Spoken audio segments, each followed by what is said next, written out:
Public Access Cruel Summer Part 5. Before we start a new day phase, I actually want to get a bit of a quick scene for you all after the events of our night phase. I think we're in the emergency room or some other form of clinic waiting room. It's probably going on like 11:30, 12 in the morning, 11:30 p.m. or 12 in the morning, very late. This is after the crash at the roadside. Um, you guys are all here getting your injuries checked out, Everett probably included. Uh, Dolly, I think you took the dislocated condition, didn't you? Or is that a thing that you avoided? I can't remember. Because I remember narrating that you dislocated, but I can't remember. I I was think you. gonna die. I was gonna go through the Oh, that's right. fucking Yeah. So it window. said you had the dislocated shoulder condition. So I don't say on your sheet. So just Oh, I put haven't that forgot to back. add that. Yeah, Okay. yeah, all good. I know Yeah, I marked the mask to keep me from dying. yeah, yeah. That's all I And yeah, remember. Dolly is getting her shoulder looked at. Max and Sebastian both are probably just being, looked over, even though they don't really have like substantive injuries. And also, Daryl Rodenbecker is here, but we have all of you probably out in the waiting room at one point after your evening, and you've been waiting, and out from one of the doors steps Sheriff Hanscom, who was just finishing talking with Daryl Rodenbecker. He's got like his sheriff's hat kind of like in his hand, runs a hand through his other hand through his hair, kind of just looks tired, um, and comes to you all and just says, "So, Daryl Rodenbecker will not be pressing any charges that he threatened." Charges for what? Gestures to dislocated shoulder. You Yeah, want to talk about pressing charges? what is her name? Hold on. Samantha Harrington, that's right. Uh, Samantha Harrington will not be pressing charges against Daryl Rodenbecker either. Both parties are willing to just sort of let this one be. I kind of talk them both down. Oh, excellent. That's just peachy. Look, I don't know. I don't know what the hell was happening tonight, but you all had a catatonic Linnea Rodenbecker in the back of your car, and Daryl was concerned about his daughter's safety. I'm not here to make a fuss about any of this, but I do have to ask you a very simple question. Why have you not taken Linnea Rodenbecker to get help? Let me ask you this, Chief. You were in the house with them, right? When? House on Escondido. Mhm. He just sort of like, shifts, from side to side. It's not Yeah. exactly something we thought doctors could help with, if you get my meaning. True there, Sheriff. You almost well, I don't know where you would have gone, but you would have been gone. I don't You know know. what's wrong with Linnea? I don't know what happened at Escondido Street. All I know, as I've always known, is things in this town can be pretty weird sometimes. And You Well, don't say. whatever's happening to Linnea is like pretty weird. And I swear, man, we were just doing our best to help her. if you were doing your best, you should have called me. She also has a tendency to slip out. Wander off. We found her under a bridge and in a graveyard. Yeah, well, Honestly, it's a good thing we were that there. shouldn't be happening anymore. Daryl Rodenbecker is putting Linnea on a psych hold. Well, you'd be surprised. She will be See how looked long that after. lasts. I'm going to be keeping a close eye on this one, but like I said, I don't know why he backpedaled so hard, other than the fact that I just try to talk him down because I'm not going to mince words. Daryl Rodenbecker, he's an asshole. Good looking But out, Chief. he maintains that he was protecting his daughter. He, in fact, claims that he lost control of himself that he was acting out of line. He acknowledged that, and he said that he just isn't going to push the issue further as long as there are no further clashes with you four. Did it occur to anyone that these guys were just doing their best as concerned citizens? Because you said that they should have called you, but you were otherwise occupied, as you well recall, and you can't be everywhere all at once. Sorry, I'm so on edge just after everything that happened, and God, I fucking hate hospitals. Well, then Yeah, let's then honestly, that's fair. Can we like go if you're, he's good and you're we're not good? being none of you are being held here. You are free to go. I just wanted to say, as I told you all earlier, anytime this stuff comes up, if there's trouble in the type that can get people hurt, like tonight may have gotten even worse, I gave you my number. Just give me a call. Yeah. We'll give you a call, Sheriff. Roger, Roger. Aye, Captain. Okay, we got Independence Day weekend coming up here soon, so like not too big of a splash. Maybe let's try to enjoy at least the holidays. I mean, it's like kind of a weird holiday to be celebrating, considering not everyone is exactly free, but like, whatever, I get it. We'll be cool. Fireworks and meat on a barbecue. All right. I think those are just two of simple pleasures that we can enjoy. You don't have to drink cold beer, but if you do, hallelujah. All right, Sheriff. Well, we'll see you around. We're gonna get Yeah. back to our house. Yeah, he starts like walking off back towards reception. He's like, Cynthia, do you have a coffee machine around here? And yeah, you guys are free to go. Head back to your home. So, what happened And to you guys? Oh, let me tell you a tale. and on that note, we'll cut to the day.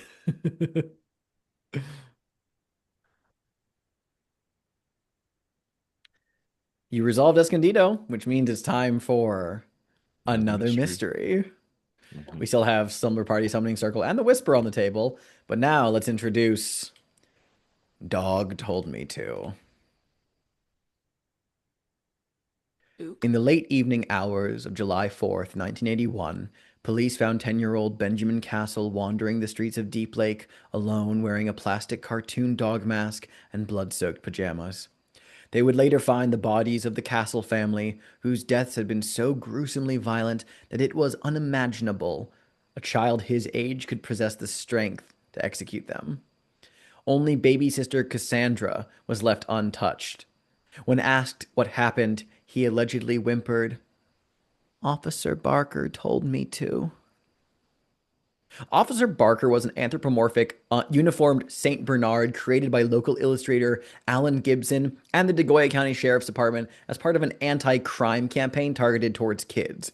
Eventually, Officer Barker was in demand at every school assembly in New Mexico, and by the summer of '81, there was talk of taking the campaign national. Not long after the murders, Officer Barker's campaign was abruptly canceled due to scandal. Alan Gibson quietly retreated back to obscurity in Deep Lake, and Benjamin Castle would spend the rest of his life under examination at a number of state facilities. Sebastian, Cassandra was adopted and remained in Deep Lake. You grew up together and eventually befriended her. What did you two bond over?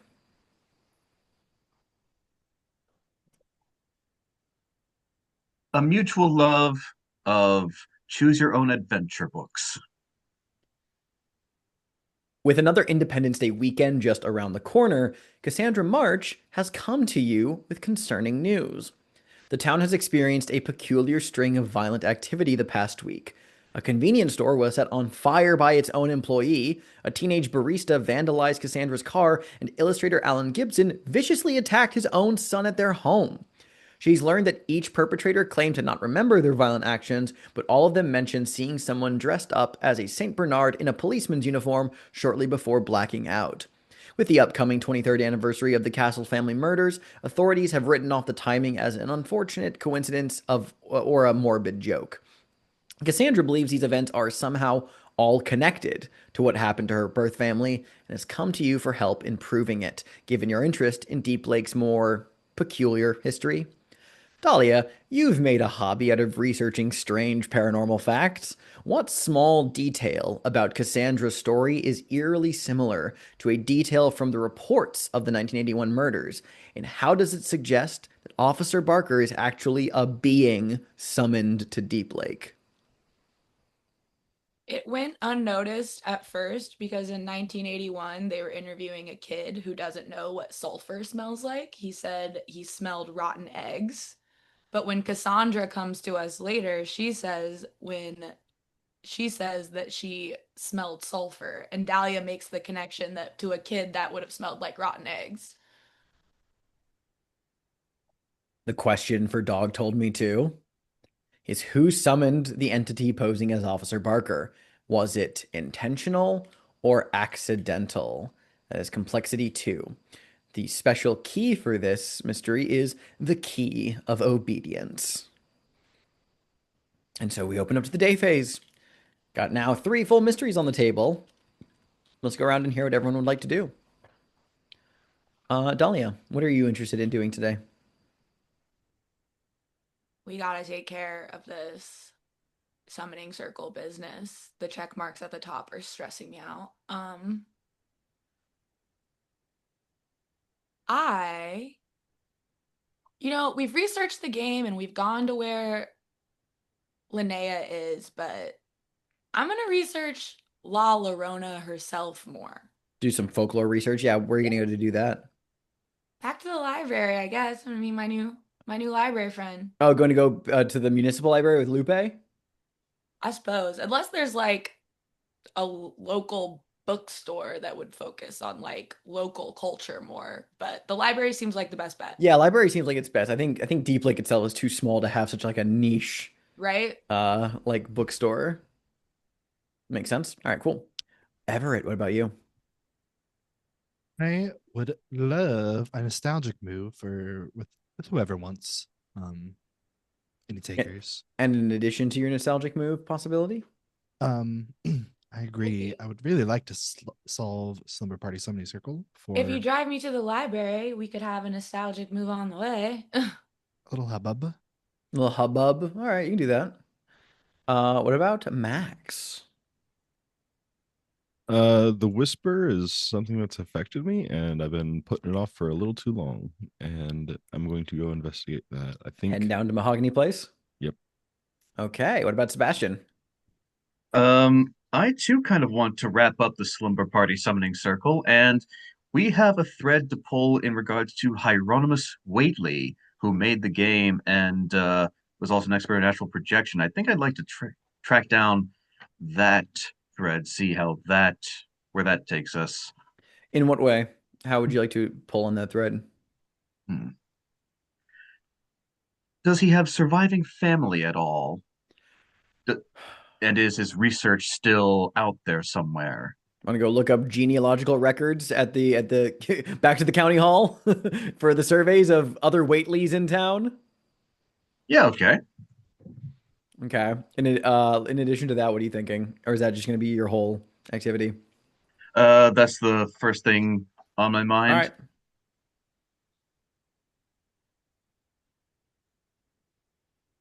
Interessante. Okay.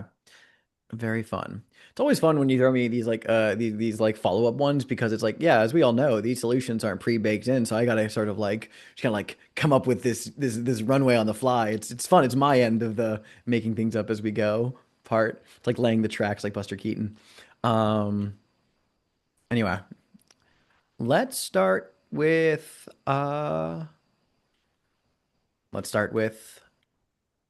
Max and the Whisper.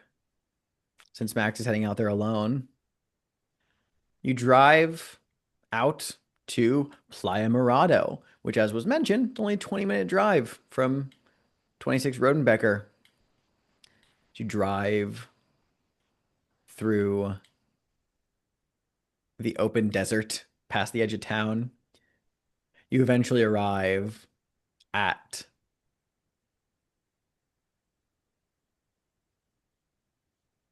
the place known as Playa Mirado, which are these just like um empty squares of just dirt and sand marked by sun-faded construction flags, peeling signs that advertise the finished development is coming soon, a rusting cement pourer discarded next to unfilled foundations.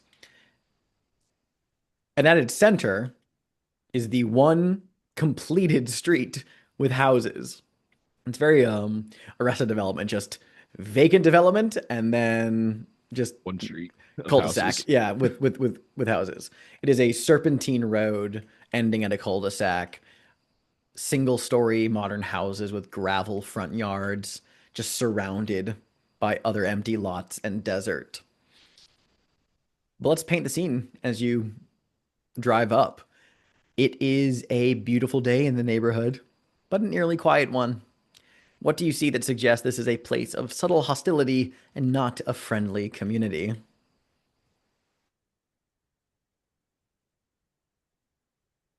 Think of a couple of the houses are boarded up and have graffiti tagged on them to show like uh that outsiders aren't welcome. I think you don't see any benches anywhere. There's nowhere for people to like gather up and like mingle outside. There's an uncomfortable amount of signs that indicate this house is protected by stand your ground type shit. No trespassing signs. Every so often, you see a tree in someone's backyard, the branches of which used to reach over the fence over to someone else's property, but they have been severed by the opposite side so that it doesn't cross the boundary.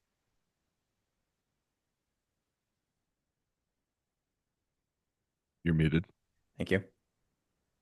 It is quiet, but you do still see a couple of people out. There are obviously some kids just out playing, kind of like hanging out, not like running around the street openly. This is very different from Escondido Street. Mostly just kind of like hanging out in like one yard.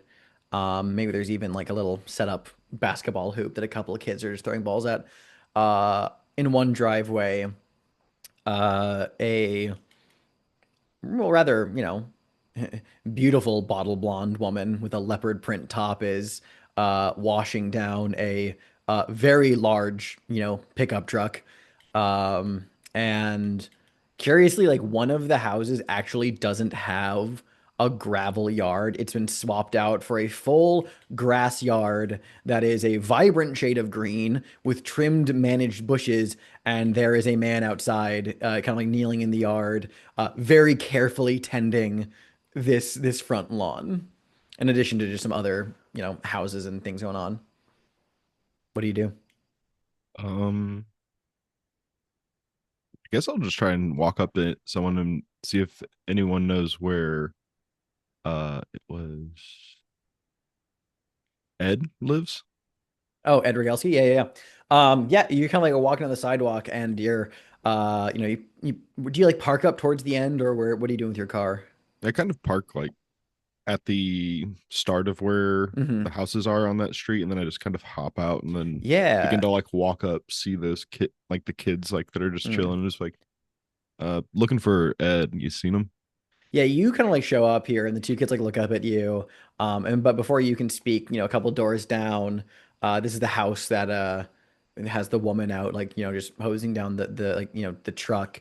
A man in like a pair of khaki shorts and a salmon colored polo shirt. I mean, he's got like a crew cut jarhead like look to him.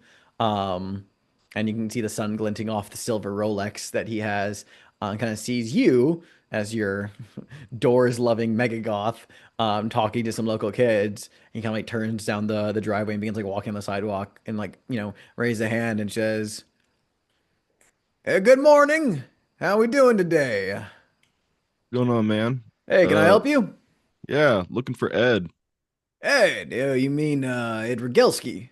Yeah, "Well, Maynard Keen." He sticks his hand out to you to offer a shake. what's going on, Maynard? Maynard Name. Keen, nice to meet you. A bit of a, you could say, informal community leader here on our pleasant oasis amidst the playa. What brings you out? I didn't realize that Ed had many friends. Don't really see folks visiting him. Uh, chatted with him on a couple of forums, and he's a little, he's got some stories, so I'm just trying to pick up on him. He's like nodding slightly in the sense of someone who absolutely does not knows what it means to chat on a forum. He says, "Is that so? All right, Yeah. like, cool, very good. Well, How hey, things look, been yeah, around here? I mean, it looks nice for the most thank part. you. We have a lovely little block, don't we? Kind of, like I said, a sequestered oasis. Mm, Now, hey, let me show you down the block. Ed's house, further down towards the cul-de-sac. Funny though, gotcha. you're a friend of his, but he didn't give you his address. Well, we met online, and so you don't want to really give out your exact address, so that way, some weirdo isn't just coming up to your house. Uh, And people mhm. like you keeping the place safe, right? Yeah, appreciate the respect, son. And he's like, walking on the block and, just pointing out to a couple of houses, doing like idle chit chat. And eventually he just says, down there near the neck of the cul-de-sac, Hmm. that's where you can find Ed. And, you're gonna be like bike, kind of like by his driveway again. And he says, "Here, let me introduce you to my wife, Peggy." Oh, And like the bottle blonde with her leopard print top and hoop earrings. Her nails are painted a very fresh, vibrant pink. Um, and Maynard's like 40 going on 50. Peggy is easily 20 years his junior. Um, absolute trophy and wife. yeah, absolute trophy wife. Just exchanging pleasantries, just being, and she like looks you up and down. And she's like, "Oh, very nice to meet you. What was it? What did you say your name was?" Max. Max. So nice to meet you. I'm Peggy. You can call me Pegs. Hi, Pegs. Hmm. And yeah, Maynard does like a thing where he like puts his arm around her and like pulls her close. She has this little uncomfortable like little look to her for a moment. Like she doesn't really like that kind of contact. Um, and kind of just like looking. They're both like looking up and down, kind of Well, like blank stare. thanks for the tour there, Maynard. I'm gonna head over talk to Ed, see if he's Yeah, available. sure thing, sure thing. Hey, you live around the area? I live over in Deep Lake. Oh, you're a neighbor of ours. Well, hey, good to meet you, Max. And if you're ever around these parts again, maybe I'll have a beer or two to crack open with you. I can tell you some stories from my time in the war. You can tell me about your internet forums. Sounds good, Maynard. Thanks for the help. Yep. Uh, You I'll walk just kind off. of like MV line. I'm like, man, she must love money. As you're walking down the street towards the house he pointed out that Ed lives in, there is like movement in your peripheral from one of the houses. You glance over there and you just see some bent blinds snap back into place as a hand retreats into the darkness. Too quick to notice in detail, but someone was clearly spying on you from one of the houses as you walked by. Nosy neighbors. Just Ed's house looks like really all the other houses, the cookie cutter of Mahogany Place, except he has a few signs posted out in his along the near the front door. No solicitors. Smile, you're on camera. He has a little security camera that he like put by the front door. Um, and like there's like some other like in case of UFOs, please knock. Just like random like little bits of like conspiracy nut propaganda. You can even see that he's got like what looks like aluminum foil or like one of those like space blankets, kind of like shock blankets, like put up against like the street facing windows. mm. What do you do? When I go up, is there a security camera that's say looking down here? Yeah, you can see just like a little blinking red light. I look up and I give a little wave and I go, uh, Metalhead 69. Give a couple of knocks. I was like, Max, you were posting on a couple of the forums and I wanted to talk to you. Some weird shit's been going on here. Thought you might know something. You're just like talking with this camera. You're like knocking Yep. and no response. Knock, knock, knock. No response. Come on, man. Give the door a couple of kicks. Give the door a couple of kicks, and then you just like So far nothing. It doesn't yield. You hear a little voice behind you, kind of like, back towards the street say, "Are you trying to break in?" And you can like No. look over and see like a, tomboyish, like, 12-year-old girl with like, in like an Albuquerque Isotopes baseball cap, kind of like half astride her 2000 Lightspeed Ultimate Titanium bike. Um, she has like this like long black hair that is in need of brushing beneath the hat. She's kind of like, just like there on the street, just like looking at you as you're kicking the door. Trying to get his attention. You seen the old man here? Ed's not an old man. He's actually kind of young and Uh, weird. gotcha. I thought you would think everyone's old.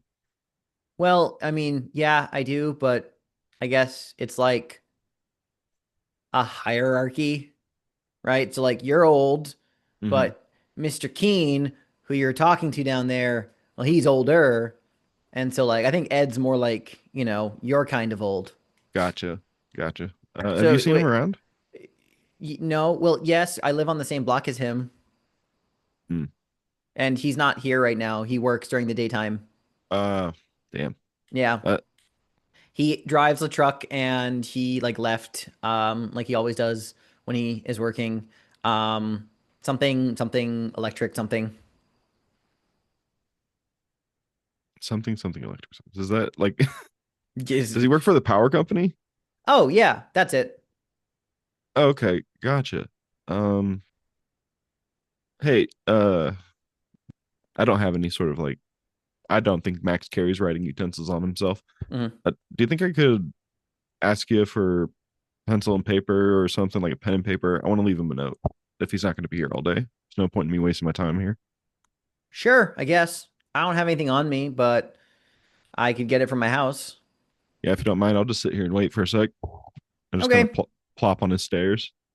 She gets back on the bike, pedals off, leaving you to just sit and wait for a bit, and we'll come back to you. Everett and Dahlia. You guys were going to do a nostalgic move en route. Since you're driving, you're welcome to set the scene.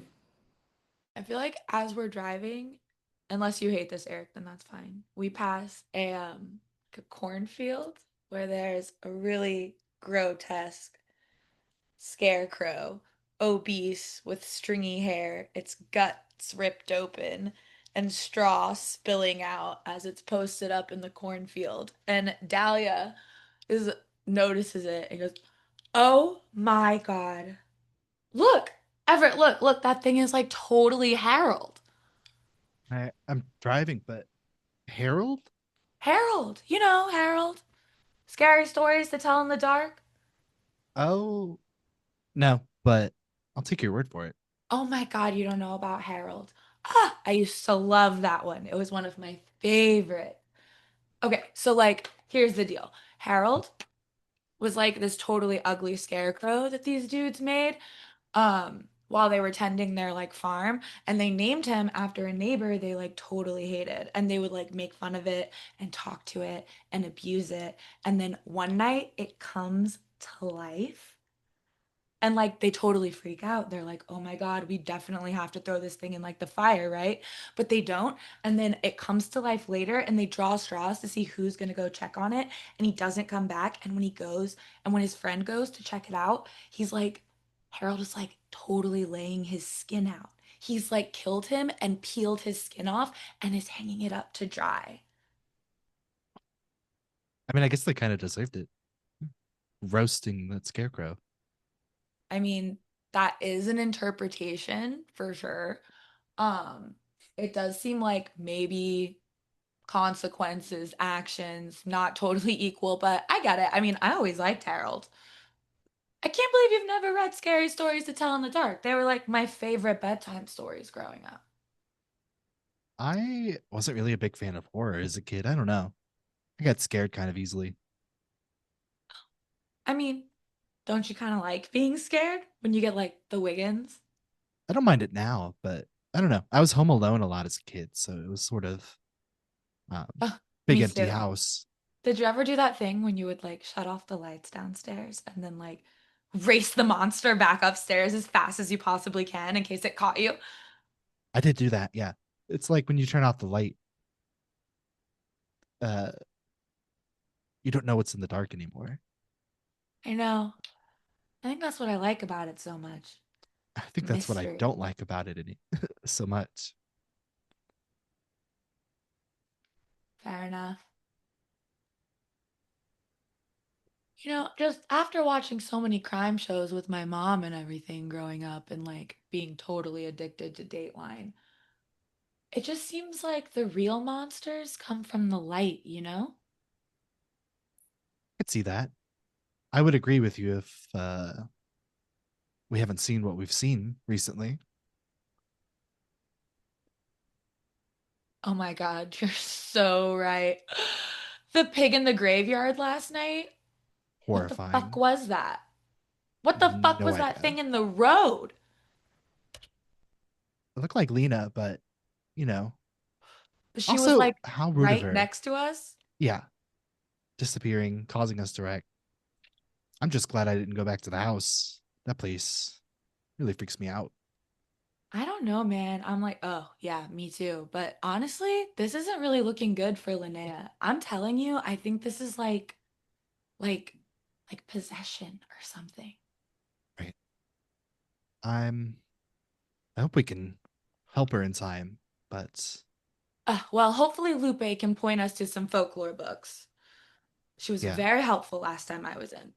I was gonna look too. Last time I talked to that big guy in yellow, he mentioned something about where she'd end up going. Something about a blood red moon.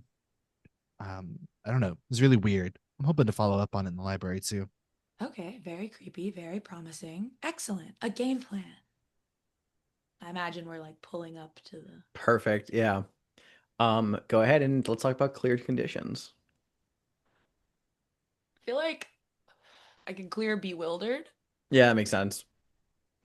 That's kind of It's going been a for minute. We haunted. just formulated a game plan. I'm ready. Hmm. Yeah. And even though you did get your like dislocated shoulder dealt with, it's more probably just like Sore. the soreness. Yeah, yeah, yeah. So that makes sense. So yeah, I can clear bewildered. You can Can I either you can change it all to arm in a sling? yeah, you totally could. I feel like that's the appropriate protocol here. And because Everett's move, you can either just clear that condition out or take the condition feeling good to clear that for advantage anytime. All right. Yeah, because of his move. What are you doing, Everett? I was gonna try and clear haunted. That makes Talking sense. about how I was glad I didn't go back to the house Yeah. because I also like empty VCR. I'm gonna keep it for a little bit. Fuck it. I'll take feeling good. Yeah, take feeling good. So I keep bewildered and then I just Mhm. add feeling good. No. You can clear bewildered and Oh, you replace and it? yep. That's very kind. Yeah, it's you either have the option of clearing a second condition or taking feeling good. Oh, I see, I see, I Mhm. see. I will just, yeah, okay. I'm caught Cool. up. Hell yeah. Wow, that move's dope. It was Yeah. cool when I thought it was just giving you feeling good. It's even better now. Hmm. I got you. Is Everett sticking with Dahlia for the sake of the library, or is he splitting off? Yes. I kind of mentioned I want to look into see if I can find anything about the blood red moon Ah, dead yes. rising that the big man mentioned. Is that a thing that you're doing here at the library, or did you want to go off and do somewhere else? I think at the library is my Yeah, okay, so you're probably my sticking best bet. together. Yeah. Both of you are gonna meet with Lupe. Well, you both get to stumble on a clue though from this scene. Let's talk about that clue that is at some point stumbled on. Maybe you drive past it, or I don't know. I'll let you guys think about that for a moment, and then I'll circle back to you for your arrival at the library. Sebastian, your morning and probably a little bit into your afternoon is spent on a lot of a dead end, as you can't really dig up much about this Waitley family in publicly available records at the town hall. You kind of like hit like a wall here, and while you're kind of like out, getting some fresh air, like out in like the town, the streets of La Fresca, maybe grabbing food or something. Who knows? Because you realize you're probably pretty hungry. You actually see Dale Rodenbecker's car. You would recognize it anywhere now that you've had that night's experience. See Daryl Rodenbecker's car like rolling down the street and parking nearby. Um, you recognize the license plate, all the ornamentation on it. It's like, oh, that is Daryl Rodenbecker's truck. But stepping out of it is not Daryl Rodenbecker. Stepping out of it is a teenager, lanky, in a black hoodie, in black combat boots, and black guy liner. He kind of gets out of it like awkwardly, like he stumbles. Looks like he fucking hated being in that car. And you see that he's walking over towards the grocery store, towards the foods, the La Fresca Food Mart, Hmm. or whatever it's called. Let me double check. But yeah, what do you do? Okay, first thing I want to do I remember anything about the Rodenbecker family off the top of my head? Off the top of your head, no, just that they are wealthy, apparently, and they're one of the old families of Deep Lake. Been around probably since the town was founded. And that Darren Rodenbecker owns like half the fucking town. Hmm.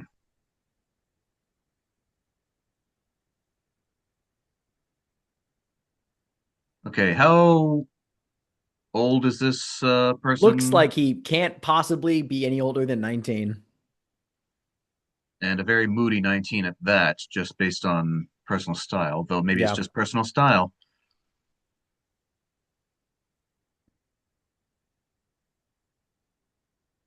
Yeah. Hmm. You haven't spoken to any of the Rodenbeckers aside from your brief encounter with Daryl. And Linnea won't talk. What do you do? Hmm. Um, I'm gonna just walk right past him, do a fake double take. What the? And I'm gonna make sure he sees me doing that. He kind of like, he's got his like both his hands like buried in the front pocket of his hoodie. Kind of like do that double take. He like stops, and, like looks at you like you're a weirdo, and he goes, what?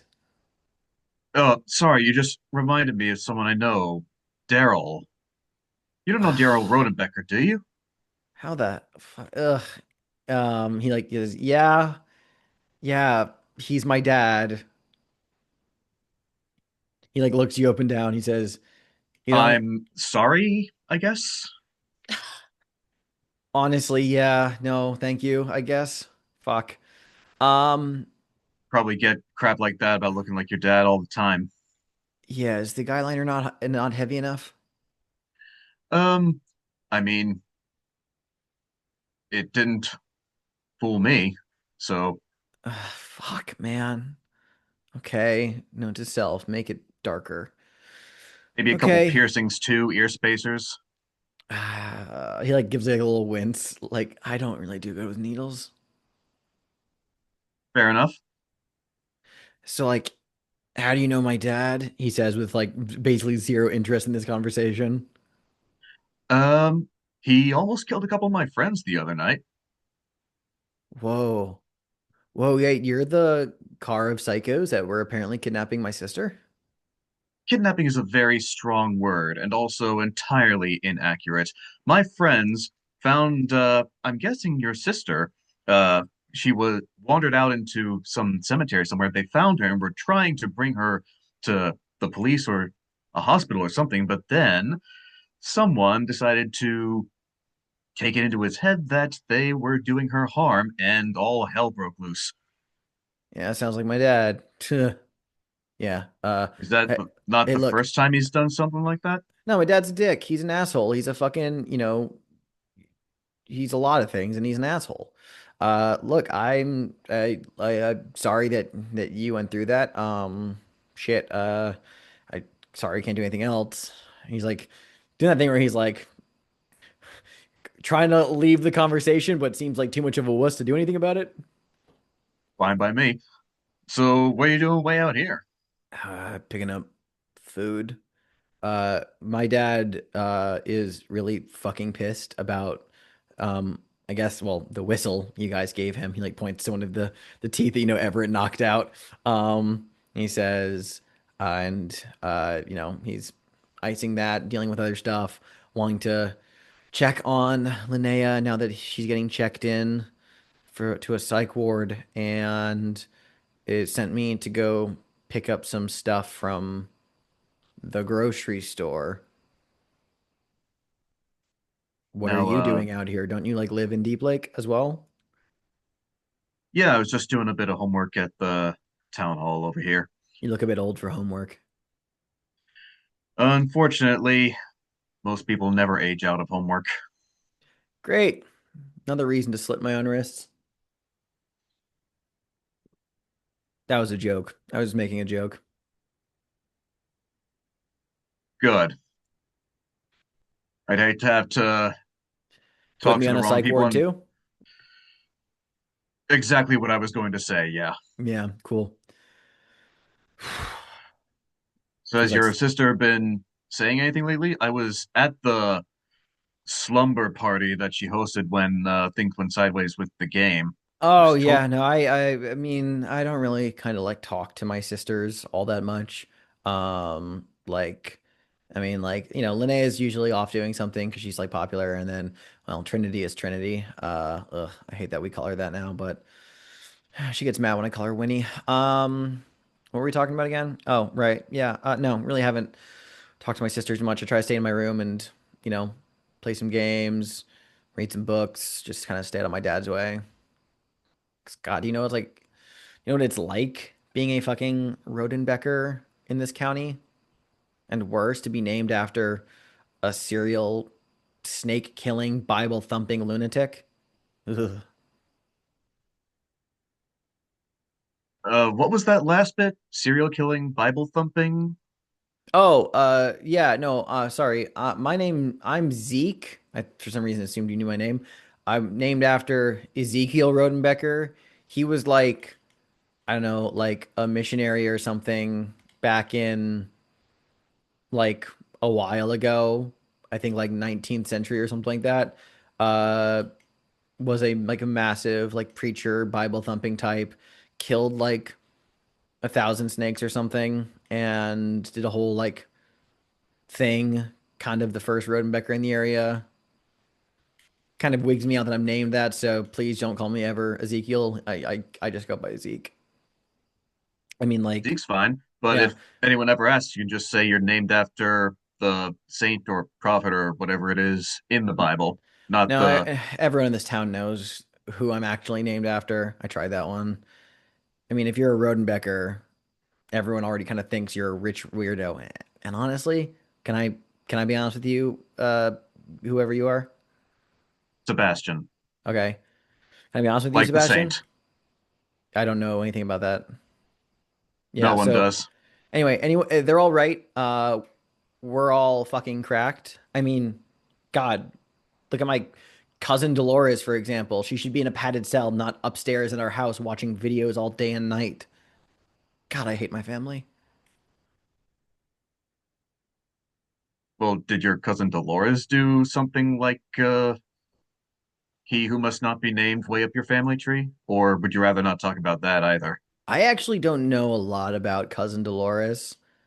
I don't know how old she is, other than that she's like really old, and that in her heyday, whenever that was, she was like a performer. Um, Actually, it's funny enough, we call her cousin Dolores, but we don't actually know what our exact relationship to her is. Yeah, it's weird. Well, family trees can be tricky. Yeah. I mean, look, man, my dad's like kind of out and about all day. How did you get up here? Do you drive? Yeah, Okay. Well, shit. I'm just gonna like grab these groceries. I mean, unless you got other things to do, like you're welcome to like, I don't know, like come over and you can see the den of depravity and madness for yourself, and you can see what the fuck it's like living my life. I don't know if that is something that you want to do, just as long as my dad doesn't find out, because frankly, he's gonna get mad, but fuck him. well, your dad's certainly not someone I'd like to cross, but if you're Your sure he won't be roommate back punched for a him in the while, mouth with like fake brass knuckles. I think with like a Rolex, actually. yeah, that's what he told me. That kind of rules, actually. I'll introduce you sometime. Cool. Well, I mean, yeah, I'm just gonna pop in, but if you want to like, I don't know, come back and you can follow me. I don't know, whatever works for you. Like I said, my dad's gonna be out. Yeah, let me just check my watch here. I gotta wrap up some of that accursed homework I was mentioning, but then I can follow behind you if Yeah. you're willing to wait like 15, 30 minutes. Yeah, no problem. What was that accursed homework? Genealogy, actually. I was looking into some guy called Hieronymus Whately. Oh, no shit. I mean, I know I kind of don't look it, but genealogy's pretty cool. You get named after a psycho preacher from the 1900s or the 1800s. You kind of also just like learn about other old families and kooky histories. What'd you say the name was? Hieronymus? That's weird. Hieronymus Whately? That's the guy. Shit. Okay. Well, actually, I don't know what you'll find at the wherever you're doing it, but I mean, I do have some like Degoya County genealogical records that I managed to get through my dad. I don't know, maybe you want to take a peek? Say no more. Cool. Yeah. You do whatever. I'm gonna go grocery shopping, then you can just meet me at the house. Sure. Cool. Actually, I need to get some stuff too, and I'm gonna go get a pack of cigarettes and a lighter. Nice. Very nice. Let's take a 5 minute break.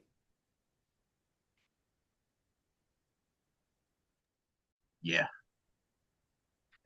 Max, the young girl returns after a bit with just, pad of paper and a pencil. You scribble out a note, leave it behind. What does it say?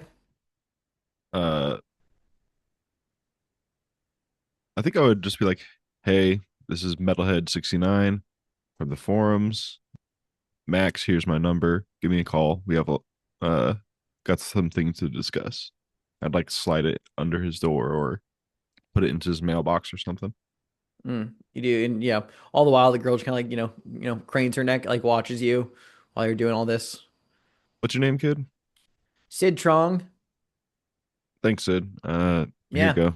And hey, No, you you can keep haven't. it. My dad's got a bunch of those. Oh, You sick. seem like you need writing utensils and like paper. Do I get the? I guess I am poor. I That mean, sucks. yeah, it does. Uh, by the way, you haven't seen, or I guess, have you heard anything around here lately? Like what? Whispering, like something in, like coming out of the corners of rooms. She gets like this, like, kind of like look to her. She like glances over her shoulder, like looks one day down the street, then the other. You can just see like, you know, people out at their yards. The one guy with the actual grass lawn has his thumb over a hose and is carefully watering his garden, but he's just kind of like it seems to be looking your way. A few of the other people down the street also are kind of like peering at you guys. You feel eyes on you. Um, and like Sid turns back to meet your eye and kind of like lowers her voice a little bit and says,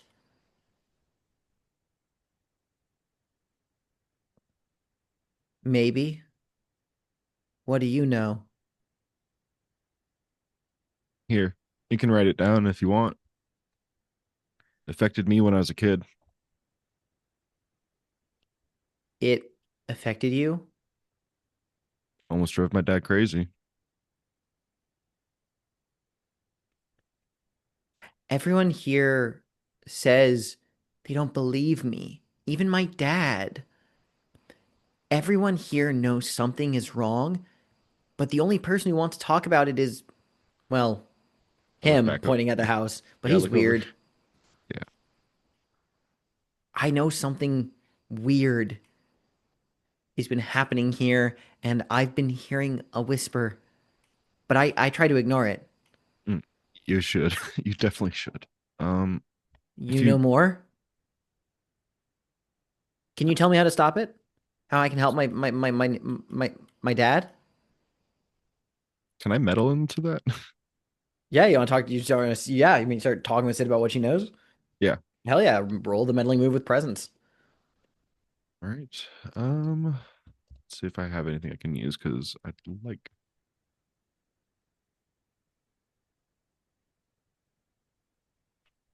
Nope, I don't really have anything that help.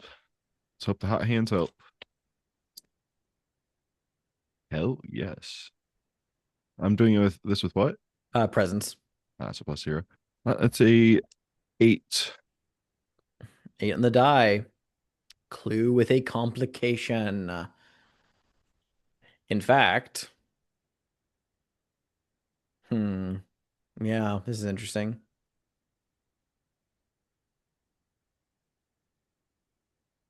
Okay, let me look at my clue list.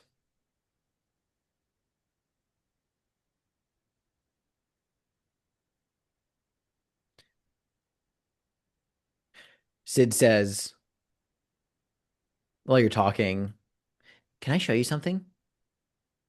Sure. Follow me. Try to keep up. And she starts to like, hops on her bike and begins like pedaling down the street towards the edge of the lots. Yeah, I'll jog and keep up. Jog and keep up.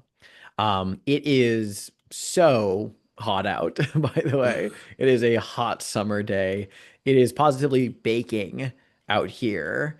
And at the edge of Playa Mirado, beyond the rows of suburban decay, the desert stretches out far into the shimmering horizon.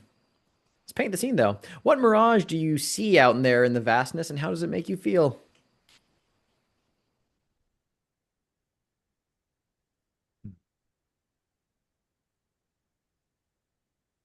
I think I see like you would normally see in a mirage, but I think I see like where it looks like there's water. I also see that there's like boats on the water, and like those tiny silhouettes of people jumping into the mirage.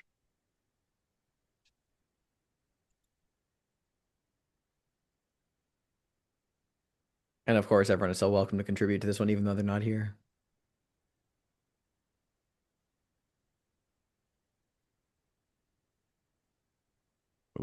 Tamara, you're muted. No, I was typing a star. Can I have the prompt repeated? Ah, yes. Beyond the rows of suburban decay, the desert stretches out far into the shimmering horizon. What mirage do you see out there in the vastness, and how does it make you feel?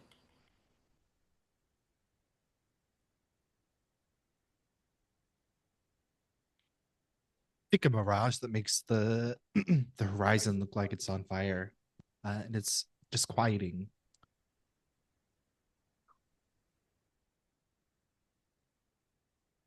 I imagine a mirage like you might sometimes see out at sea where there's a green haze where the sun is setting, and it almost gives off the illusion of a ghost ship, which is it sends shivers down the spine of anyone who sees it.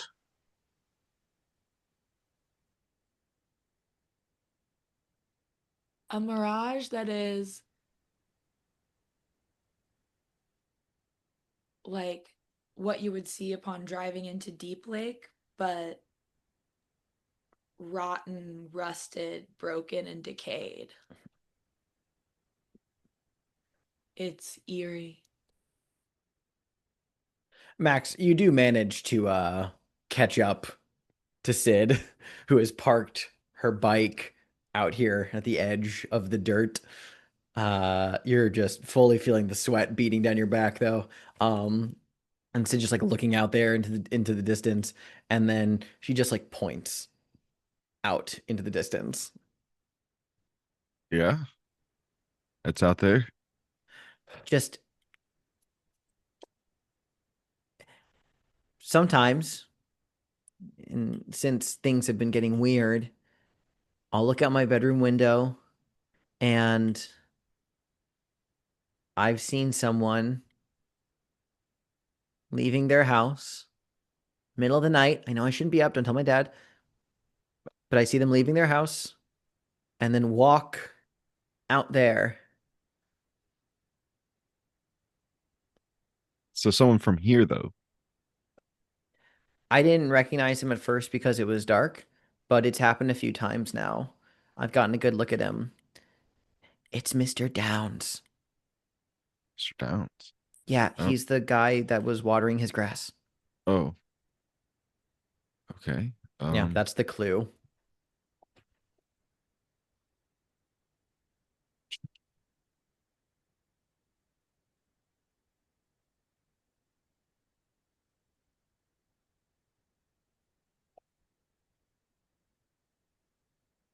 But like I said, no one believes me.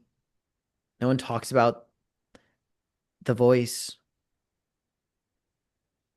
I don't know what to do. Will you help me? yeah, yeah, definitely. Play music in your house. It helps drown out the whisper. Um, What kind of music? whatever you like. Do you like Cyndi Lauper? I love Cyndi Lauper. She's so great. Yeah, she's kind of Uh, awesome. Cool. just an icon of the era. But I mean, if you also want, try out Typo Negative. They rock. Like the blood? Yeah, like the blood. Okay. I don't have any allowance right now, but I can see if my One friends. second. We're over by the edge Yeah, yeah, of yeah, yeah. the thing, so we're by my car. So I'm Yeah. gonna just run over to my car, grab a always got a spare on me, and hand her the CD. Yeah, she takes the CD, like looks at it for a moment, kind of like looks back at you and says, "Why do they all look exactly the same? It's a mood, and they want to all be in the same mood. Are they all like warm? Is that why they wear black tank tops?" Yeah, but it's also to show off, the physique. Huh. He like points to them and says, "Looks like my hair when I don't have it up in a ponytail. He takes good care of it, just like I do. So I you don't should like having probably, my hair down. but it rocks. Nah, And it it lets you gets do this, everywhere. and I do like a little. I was like, it lets you do this, and I do like a metal head swing with the Doesn't hair. that like hurt your neck?" Uh, you got to be strong for it. It's true. Okay, cool. Well, thanks. Yeah, thanks, Sid. Um, Yeah. Max, by the way. Oh, Um, cool. I'll be Um, back around probably to try and see Ed. But if you, yeah, I think he comes back, from work later. So, if he doesn't, I guess, call you or whatever, I don't know, like set off bottle rockets in his mailbox. that'd be sick. But I don't think he'd appreciate that. Probably not. Uh, thanks. I'm gonna get going, and I'll see if I can catch up to him later. But if you see or hear anything, um, I guess go talk to Ed and have him contact me and tell him that something's going on. Okay, cool. Thanks. And she'll bike off. I meant to ask, by the way, how are you feeling? Uh, right now I'm feeling weirded out. Yeah, take the Just condition by weirded out. I'm sorry, what was this child's full name? Because I'm obsessed with her and she deserves to be in the side character Yes, here. log. Her name is Sid Trong. There, I'll spell it out for you. Thank you. Yep. And yes, Sid's great. She's my hero. She might be a character reward option. We'll see. Um, yeah, and where do you go now? Since he doesn't get back, and I'm just gonna hope that he messages me back. Mhm. Um, Cool. and then I guess I'll just Head back into town. head back into town. Cool. At the library, you can hear the whirring of a fan and the underperforming AC units against the summer heat. And once again, there's no one here except for Lupe. You know her name at least, but no one's in the library. It's a beautiful summer day, except for Lupe just clickety clacking away at her keyboard when the two of you enter. What was the clue that you decided you stumbled on? Okay, so we're thinking like a we drive past the area like of the crash where we swerved after seeing Linnea appear in the road, and there's a gap in the trees that sort of leads to a river, and when we look at it, there's we like pull over to look at it, and there's a bloody scrap of fabric hanging from one of the branches. Ooh, that's really cool. I like that. All right, add it to the list. You arrive at the library. What do? Lupe's just clickety clacking away. sorry, I need her last. There it is. Hello, Miss Montero. Hello, Miss Moore. Click, click, click, click, click, click, click, click, click, Sorry click. to like bother you again so soon. It's a but- library, Miss Moore. It's my job to be bothered. Right. Well, in that case, I was hoping for some books on folklore, specifically La Llorona, if you've got any. Books on folklore. Sure. Either Give me one moment. Click, click, click, click, click, click, click, click, click, clickety, click, click, click, click, click, click, clickety, clack, clack, clack. Right this way. She'll get up and begin like walking over to like a svelte little, narrow shelf and kind of like the back third of it. She has like a little sliver of books and she says, starting up there, we have Algonquin, and then we just go down alphabetically from there. You're looking for Mexican. Taps the starter shelf. Oh my God, like, thank you so much. This is totally helpful. Of course, of Start going through the course. books. And for you, young man. Hello, Everett Fontenot. Yes, I've heard all about you four. I've met a few of you now. You're the last missing piece of the puzzle. Lupe Montero, I'm the librarian here. Well, great to meet you, Ms. Montero. Hmm. Um, I don't know quite what I'm looking for, but I heard about something, a blood red moon, dead things rising. It might also be in the folklore section. I'm not sure. So here narrows her eyes slightly. No. No, it's not in the folklore section. I'll help you find what you're looking for. Come with me now. Oh, thank you. Hmm. First, I look at Dahlia. I'm like, I like kind of mouth like, how delightful. Dalia, you're picking up some books. What's your ultimate goal here? Just gonna do some like reading into folklore on the La Llorona front? Yeah, specifically how I think Dahlia really thinks that she might legitimately be possessed by La Llorona. Sure. Can't prove it, Can't but at prove the it. very least, we could come to like, I would love to find a way to get rid of it, to undo that, her weaknesses, Totally. helpful things. You are welcome to do. Let's do. This will be meddling move with your reason. You got some reading to do. Do you want to clear feeling good now to get advantage on there? You're gonna hold on to it. Yes. All right, get advantage on the roll. There's my thing.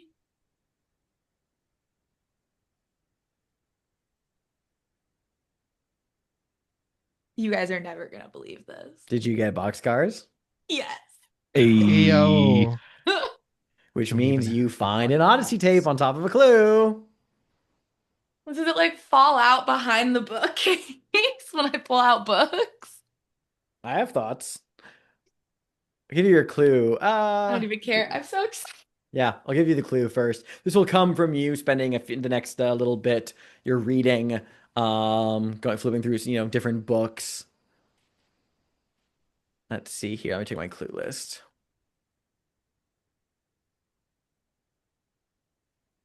It was boxcars and a one. Holy How shit, hell yeah. juxtaposed is that?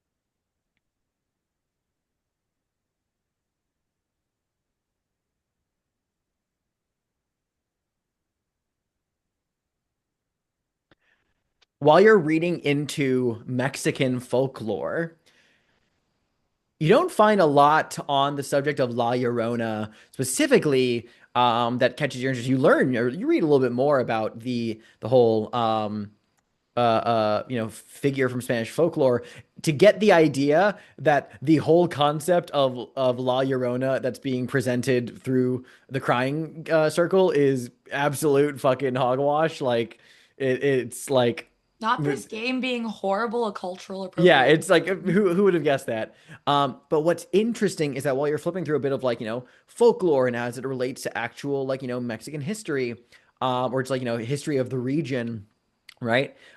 There is like one book that's like cross-examining like like old archaeological sites and like folkloric presence, and you see a photograph in one of these books that gives you pause because you can't really place why you think it's familiar. It's just like it's a henge, right? It's just like some stones that have been laid out in the desert, right? That's taken from some part of the world that's relatively close by, part of the Chihuahuan Desert, the Dagoyan, county kind of area, a little bit south, right? And this whole stretch of this desert has a lot of history to it. But there's this picture of like this like henge from a while ago, like dating back to like the 60s or 70s, like when this photo was taken. And it after you like stare at it for a moment, you realize why it's familiar. Is that the henge itself um, is the rough shape of some of the markings that you saw on the Crying Circle board. Huh. Yeah, that's the clue. Fascinating. Yeah. I take my book. I Hmm. go up to the front. Ah, Miss Montero, seeing as this is like a library and all, Would could you I like to check your book out, Miss Moore? yes, except I don't think I have a library card anymore. So, What is your middle name? wait, does like this work? Actually, she wants to fish in her bag and see, can I pull out my childhood library card and just give it to her and be like, does it She still takes work? it and she just flips it around to you and taps the that there is no expiration date on it. She says, I forgot we were "You may friendly. leave the sanctum of knowledge, Miss Moore, but knowledge never leaves you, I unless told you're a my mom it's good to Rodenbecker." not throw stuff away sometimes. Yes, I'll get this checked out and updated with a more relevant address. Yeah, that would be great. Yeah, Thanks. you start checking things out.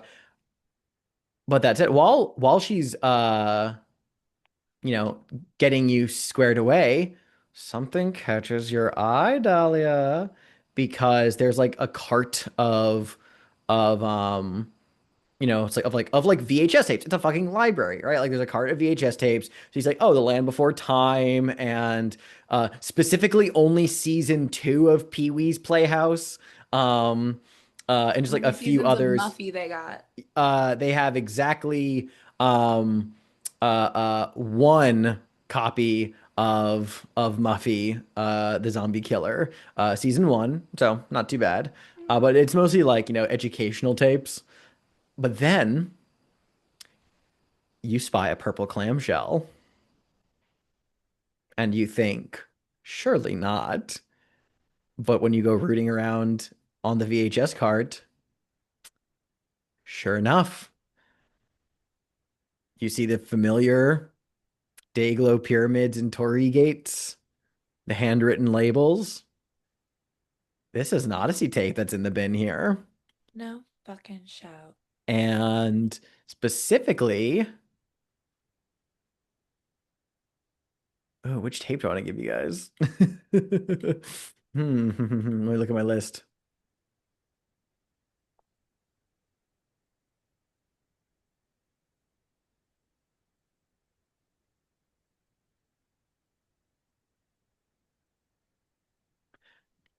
The tape is labeled Blam 03, Everybody Blam. That's what it's labeled as. I like glance over my shoulder. Is she still updating my card? Yep, I just kind of slip it in my big crocheted bag. easily. You easily do so.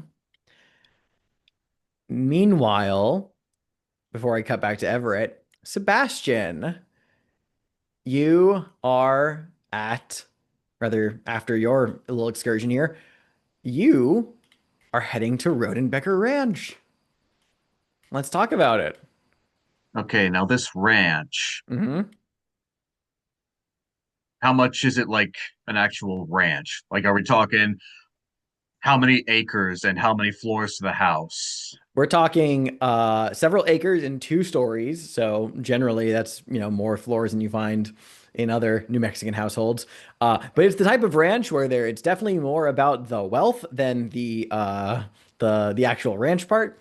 There is a gate at the front of a long gravel driveway with the Rodenbecker Ranch symbol, a stylized RBR with a snake winding through the letters that's like just emblazoned over it.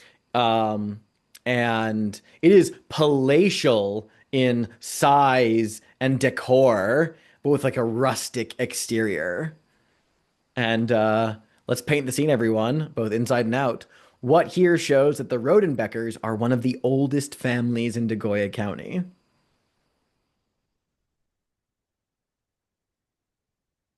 When you drive up, you have to go through one of those things that are on the driveway of ranches that say like Rodenbecker, Rodenbecker Ranch, EST, like a couple years Mhm. after the town was founded.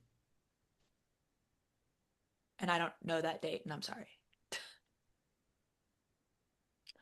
The garage, which holds many cars, is an updated stable that used to hold many horses and carriages. And actually, I think there would also be a stable for horses because these fuckers are rich.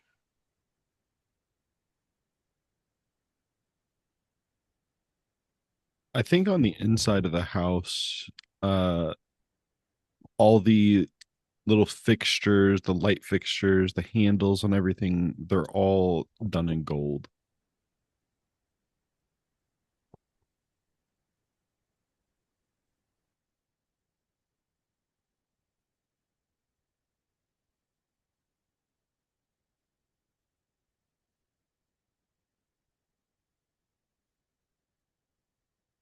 Hmm.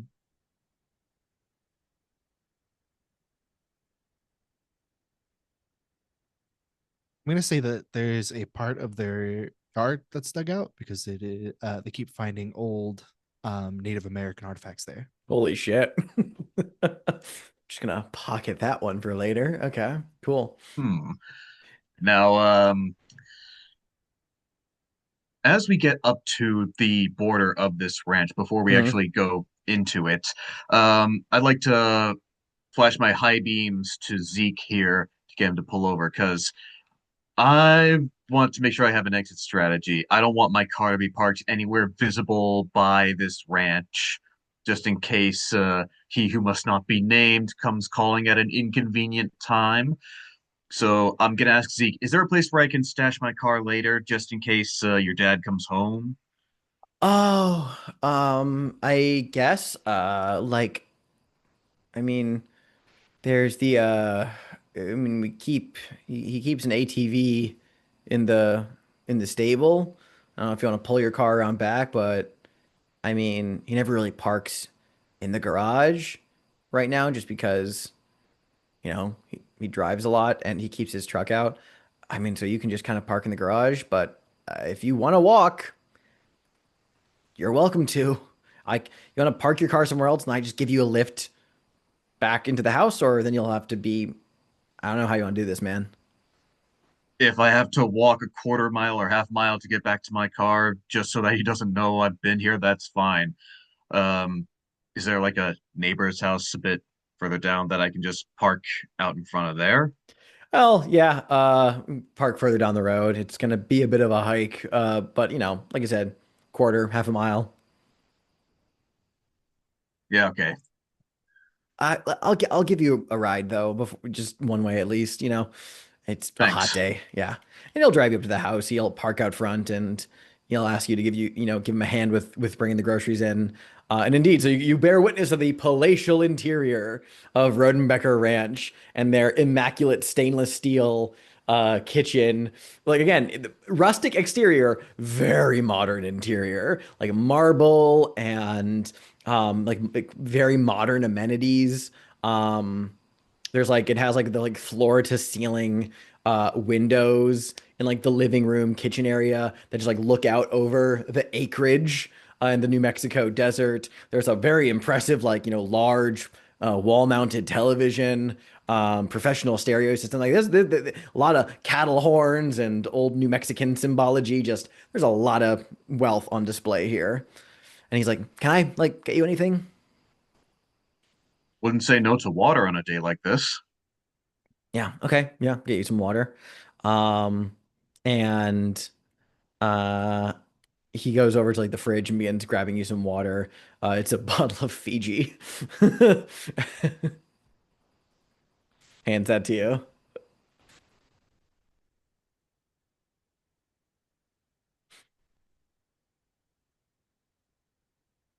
You said So, your cousin Dolores still lives here?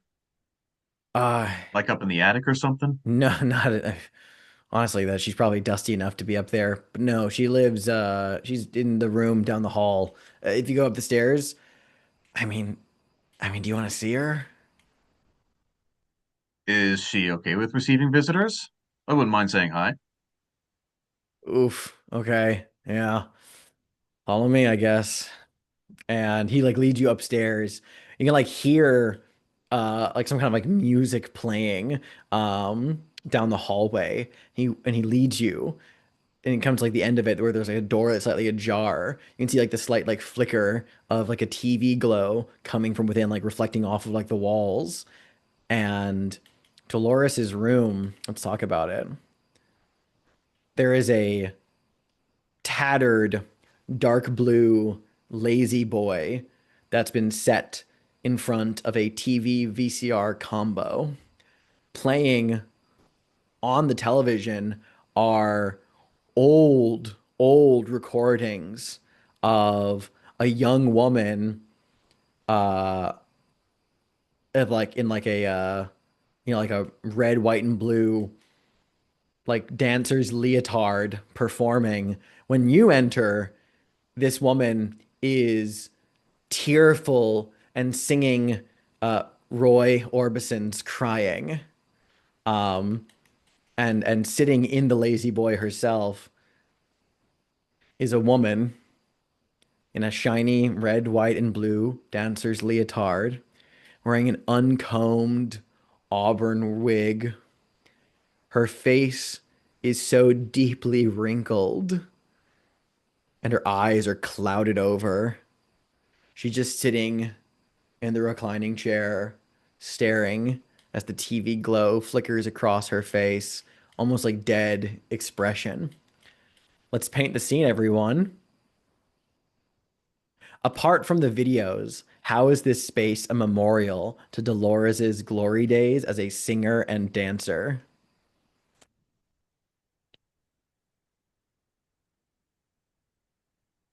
There's a small stand in the corner that has different trophies and like medals for local competitions that show that her work up to her fame. I think near the trophies, there's like a small bookcase, and it's like these weathered folders and binders in which she has placed every like score, every song, every like step plan for her dances. She's kept all of them. On one of the walls, there are many photographs, black and white, eventually going to color, of her doing various routines, singing on stage, and in the middle is a big one, immaculately kept. That is what she considers to be the peak of her career, of her accepting the award of her awards.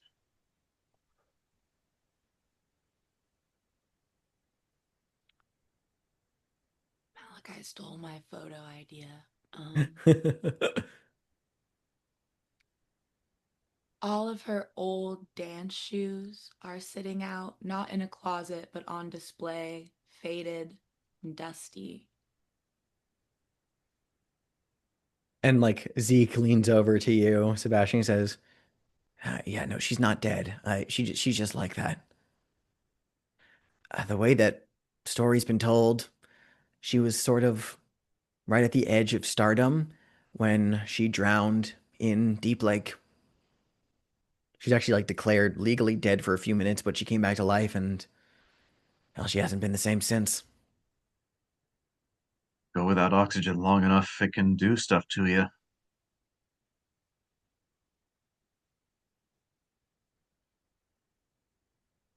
Okay, now, based on what I've seen of her awards and photographs, am I able to kind of place when she was in her heyday?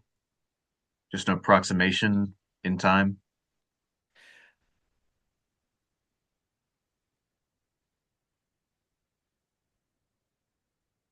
I looked something up real quick. Probably around the 60s. Because that video on one of the videos on the paper is her singing, crying, and that came out in 59, right? So like, definitely, Also, definitely, the hairstyle, things like that. exactly. Yeah, yeah, yeah. So it's a long time ago. And as you're just like looking over all these mementos, awards, we see that, behind you, Dolores's head just, you know, turns a little bit to look in your direction. Her cloudy eyes have like a moment of lucidity, and she says, my, they're just so pretty, aren't they? So shiny, almost brand new. Aren't they just so shiny you could see yourself smiling in them? Indeed, I could. Never Oh, seen anything like them. would you believe that all those shiny, beautiful medals belong to little old me? All this for one person. Save some for the rest of us, why don't you? You flatter me so good. I don't often get visitors who appreciate the true beauty. But I bet you had plenty of gentlemen callers back in your day. Oh, yes, I did. But I never had time for all those boys. I was too busy, you see. I was dedicated, married to the stage. I knew from the time I could walk and talk that I was going to be a star. I was made for the stage, you see. When I was a little girl and would go and watch the shows that occasionally rolled into town, I knew it. Those beautiful dancers, laughing gaily and kicking high enough to shame the devil, they spoke to me. They said, Dolores, baby, you belong up here with us, with the lights and the music and the applause. Daddy never thought I'd amount to anything, but I sure showed him, didn't I? That you did, that you did. And I would have made it all the way to Hollywood if it hadn't been for the lake. I never thought I'd stop sinking. I just sank down and down.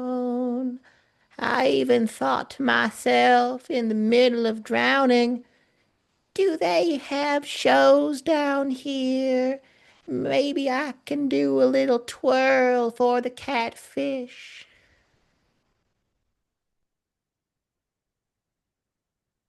And were there shows down there? Did you get to do a twirl for the catfish? She starts to slowly just lose her lucidity, getting that faraway look as she turns her head back to the screen. Oh, this here's my favorite.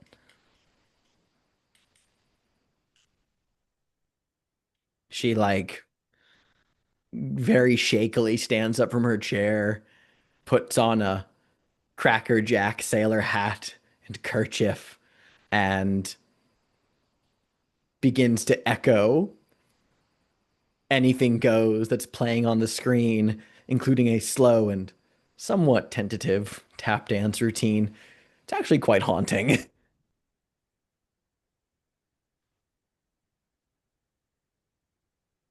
Well, it was lovely meeting you, Ms. Dolores. I'll be sure to save a spot on my dance card for you this 4th of July. Must be going now. Come back anytime. We can watch the movies together. I know some really good ones. I do love the cinema.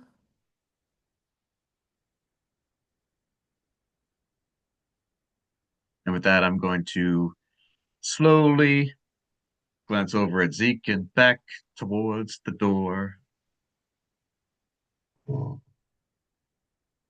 And like, yeah, Zeke just sort of gives you the, yeah, come on. And he'll close the door behind you and he says, "You're lucky. Normally she asks other people to perform that for her." Do they? I've worn that sailor's hat too many times. Condolences. I think we'll cut away. Everett, Lupe leads you not down any particular like shelf or section for mythology or history or even things related to the moon. She just takes you um across the library, past the door, uh to the microfiche room with a little sign on it that says door temporarily out of order. Do not open. Because it seems it was removed from its hinges. Uh and leads you, and it goes to like a small like back room, like opens the door for you and like invites you in. Okay. Thank you. And I walk in. She goes in behind you and she closes the door. She pulls out like a little key from her, from around her neck, and like, locks the door behind her and then turns. It's like a little cramped room and there's a few like lock boxes in here, like, like filing cabinets. Um, and she like turns. And once the door is closed, it's completely dark in here, but she like pulls a little pull string and like a light bulb turns on. She like looks you in the eyes and she says, "Tell me everything you're looking for." Well, uh, Everett's a little freaked out. But uh, I was talking to someone who seemed to know things. We have a friend that seems to be possessed by something. She goes to random places, and he told me uh, a clue towards her final destination, a blood red moon with dead things rising to watch it. She's going to where the dead things lie. And also, beware the pig. Is that Hmm. You're wrong there, young man. She doesn't go to random places. There is nothing random about them, though I know not the details. Very few things in this world are random. It is true that a blood moon can be a sign of ill omen or a marking of a threshold, perhaps, a thin place, and that the dead, they operate by their own rules. But you are asking all the wrong questions, or rather, you're asking the right questions. Unfortunately, you're asking them the wrong way. I don't think you understand how dangerous it is to pry into such knowledge blithely. well? I want to understand how to ask him the right way then. And I A know it's blood moon has not been seen in Degoy County for a very, very long time. how long? So long before my time, and even longer before that. Blood moon is usually more common in our neighbors to the west. The desert is strange, and across the river, or out to the east, I should say, across the river, in the lands surrounding that border territories, things can be even peculiar, but in a different sort of way. The dead are restless. But that's not what you're talking about. This matter, your friend that you speak of. Yes, I'd really like to save her. I don't. There's something I must show you, young man. And she, goes over to like one of the lock boxes and takes out a key, unlocks it, slides out the drawer, pulls out a sturdy, like another like metal box with a padlock on it. She sets it down on a table, unlocks that, opens it up, reveals a wooden box, and then she like, kind of like rolls like a little unseen tumbler code into it and clicks it, and that opens up, kind of like revealing a very like felt lined interior, and there seems to be some sort of like tablet that's like set into it's like like gun foam kind of thing, right? Like so it's like carved to the contours of what it is. It's like set into this case is like what looks to be like a cutting of stone or some kind of like clay tablet kind of thing with like markings and cave painted symbols done on it. Do you know how old this is, young man? I mean, it looks very old. It is Um, approximately 30,000 years old. 30,000. Is that Hmm. even? Approximately 28,000 BCE. Can you make out the markings and what they say? Uh, Can you discern the symbols? You can interpret, but you won't know the story. Let me tell it to you. As you see upon this stone, this commemorates the first pact that was made between the Flame Keepers and the Sky Stone Dwellers, activating places of power in the desert wastes to keep the bone wolves and other great hungers at bay, so that no harm will come to the children, and that the people would sleep at night again, dreaming the dream of their bright future under the watchful stars. She kind of like purses her lips and shakes her head. You don't yet understand the relevance of this. She begins to like close it up. I I guess I don't, but how do you know? How did you teach me to read like you? I'm a librarian, dear. It's my job. Fair enough. Actually, I she's guess saying this as she's putting everything back away. She says,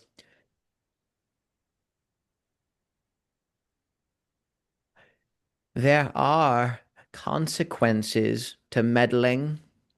I know that it was your friends who took my door off its hinges. I know you were poking around in the microfiche. I cut the power for a reason. Knowledge is valuable, but the reckless pursuit of it can have disastrous ends. I don't know yet your part in all this. I'm not certain of your intent, but you seem to be a good soul. She's like tapping on your sternum as she says that.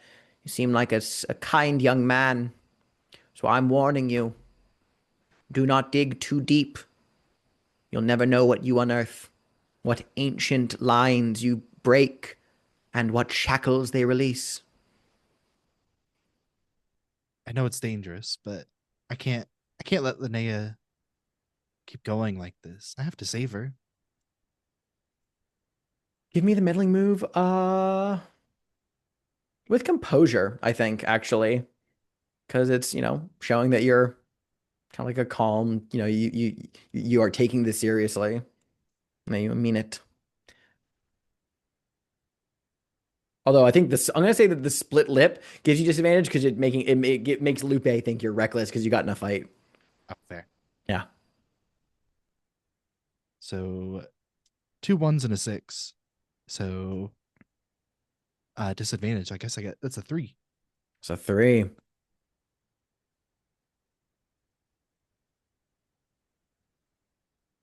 She says, Hmm.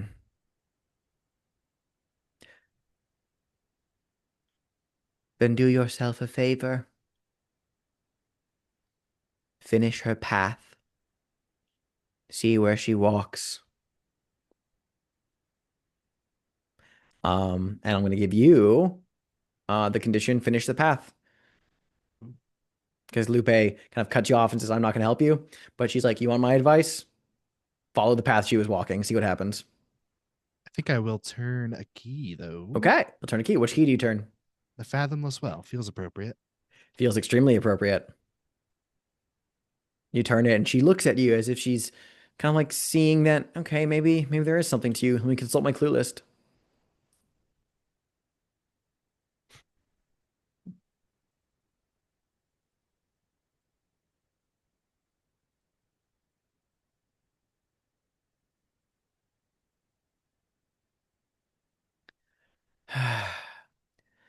Very well.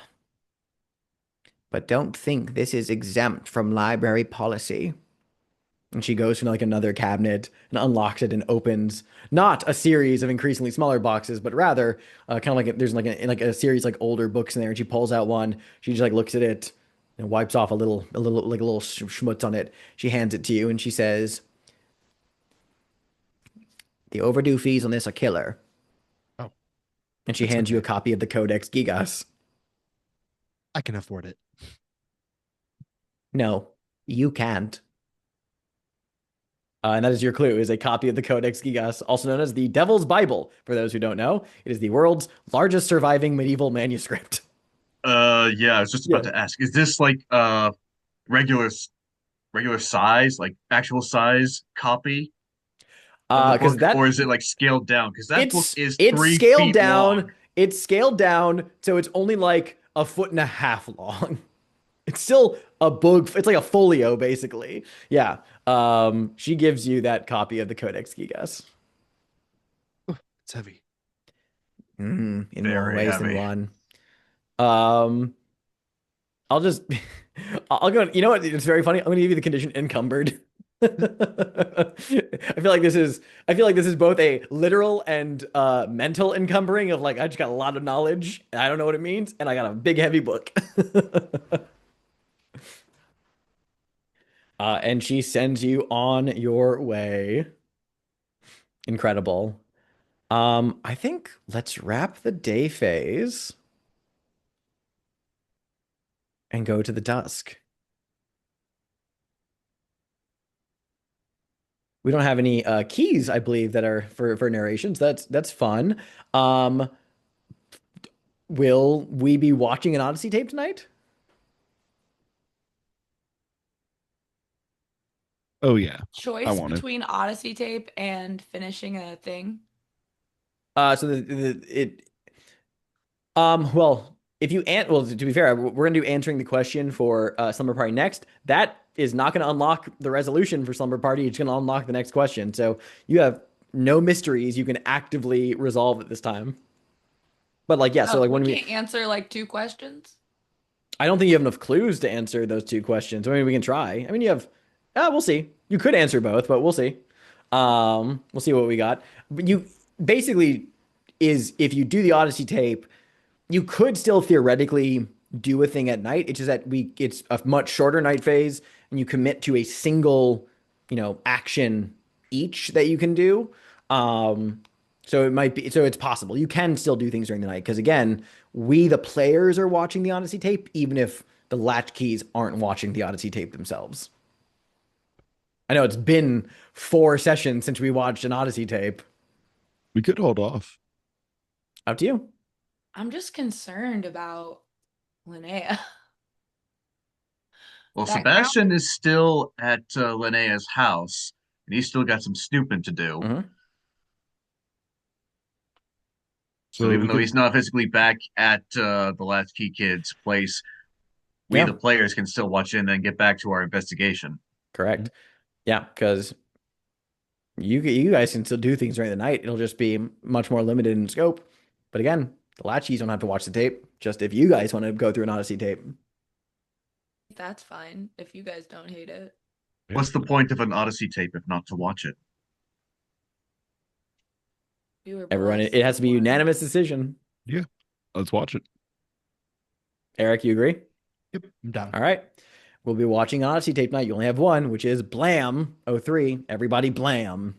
But before we get to that, would you like to attempt to answer any questions? You do have 7 clues for Slumber Party Summoning Circle. Summoning circle, let's go. Fucking do it. All right. The question is Linnea possessed by a sorrowful ghost or something more demonic in nature? Complexity 4. Does anybody... Let's review all the clues before I throw it to theorizing. The 7 clues we have so far is that Linnea did not want to play it first because she had like past warnings and like, superstitions of, La Llorona.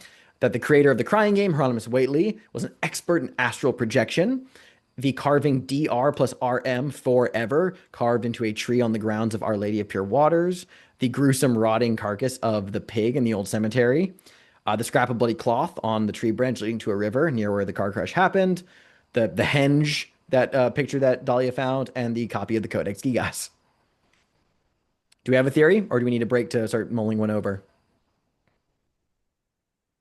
I know Dahlia was leaning towards the idea of it being La Llorona, but the more we look at the clues, the more I'm like, Sorrowful Ghost does kind of track, I feel. Yeah, I'm definitely leaning ghost, I feel. I don't know. I feel like the clues can kind of go either way. Yeah, Little but bit. Yeah, so the yeah. rotting pig carcass in the cemetery and the Codex Gigas kind of pair together to point towards a demonic theme. That's fair. And I suppose the physical scrap of bloody cloth also kind of points towards something more demonic rather than ghostly because it left behind something bloodied. stuff. Part of that too, when we were talking about the clue, is that like La Llorona is traditionally found near like rivers, Right. so that kind of feel like we can put that clue either way.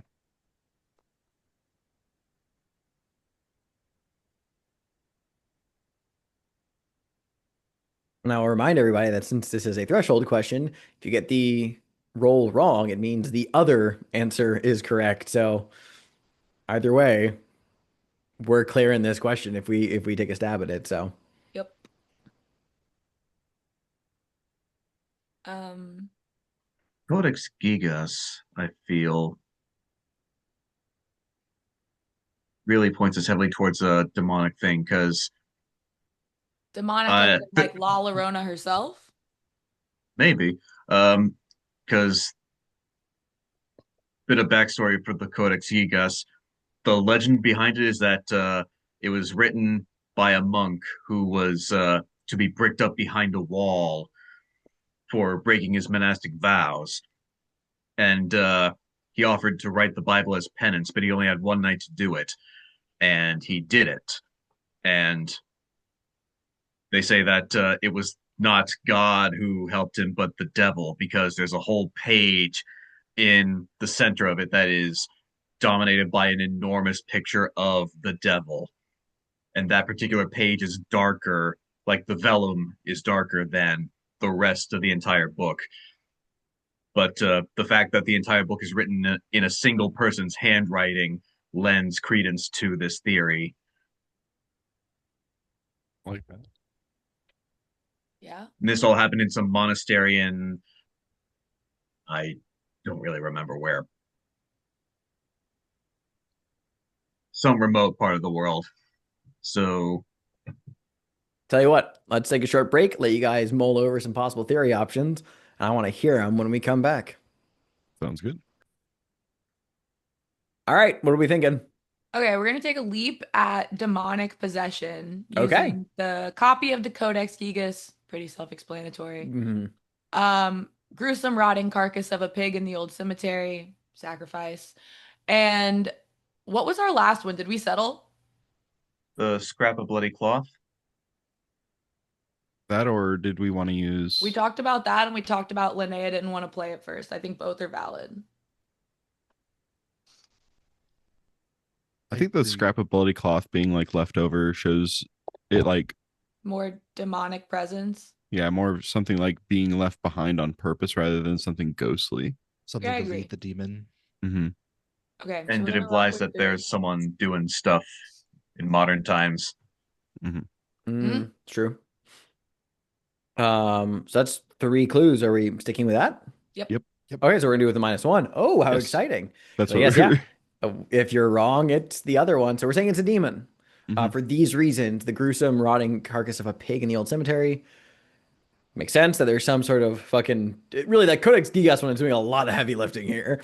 Yeah. So okay, who wants to be the one to roll? It's 2d6 -1. My rolls are really bad tonight. I'm not doing it. Who hasn't rolled Bass? Sebastian, yeah, hasn't rolled it at all yet today, I think. I haven't. Let's have Sebastian roll. Hell yeah. Okay. 2d6 -1. Don't let us down. New dice.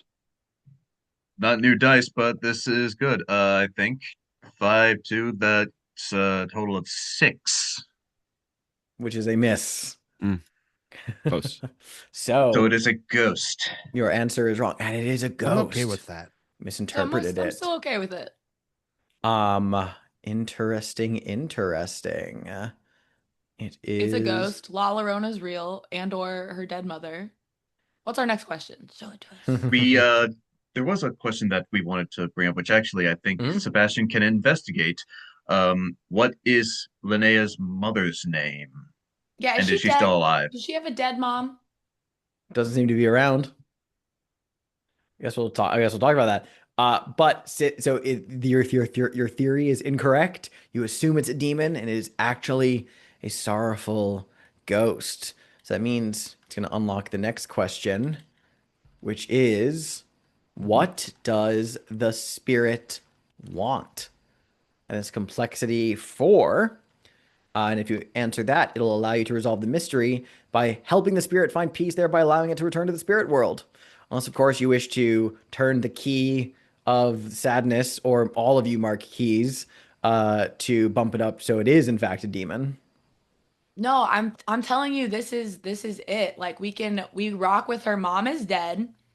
She didn't want to play because of La Llorona. Her mom is like the La Llorona ghost. It's haunting her, possessing her, trying to get back to her family because D and R and M, I don't know, Renata Macanudo, that can be her name, it doesn't matter.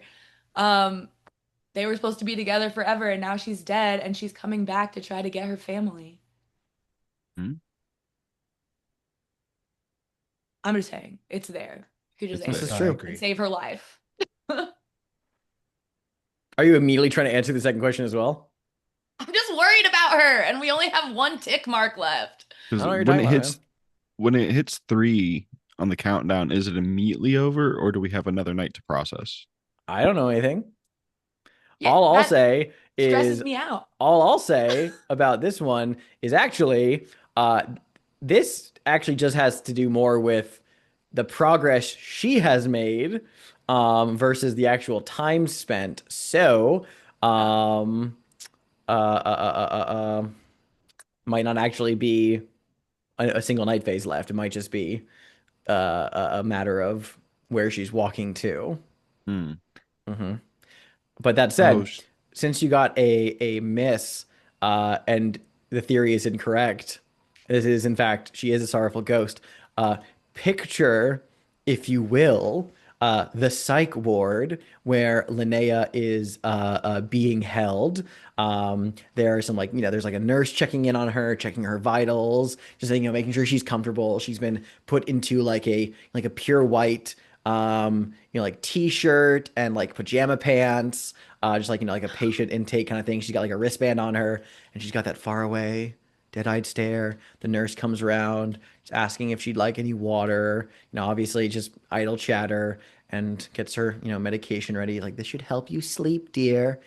And then Linnea, when she opens her mouth, Linnea makes eye contact with the nurse, and the nurse looks back at her, and Linnea staring at her.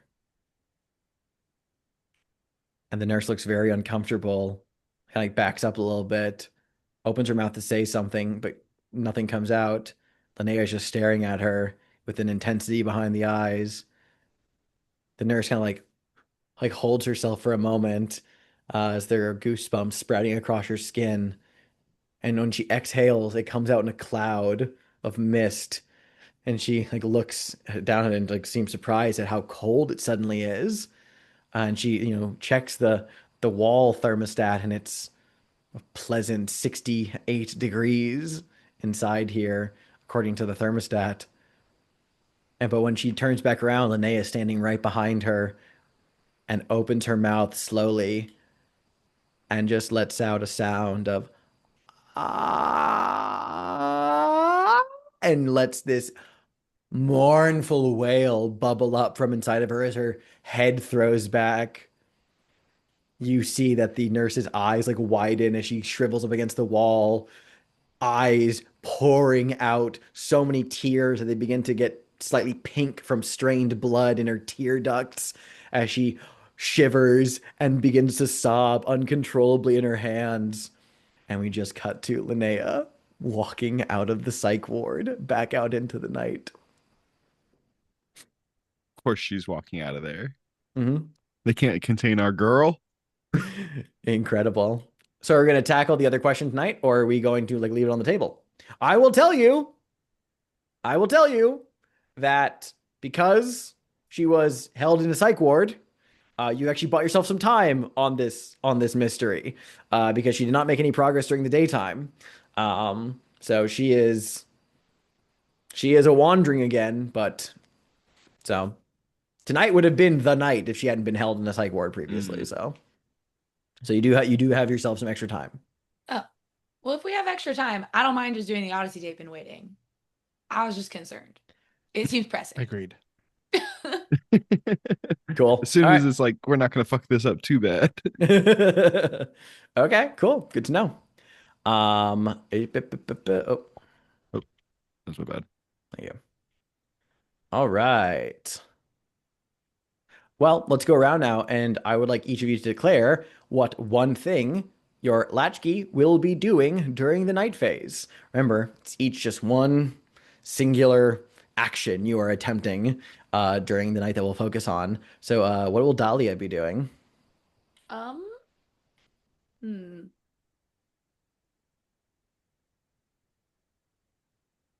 We've pivoted, we've discussed, we've checked. I'm gonna look up obituaries. I want to see if I want to see if she has a dead mom. Cool. Everett, what about you?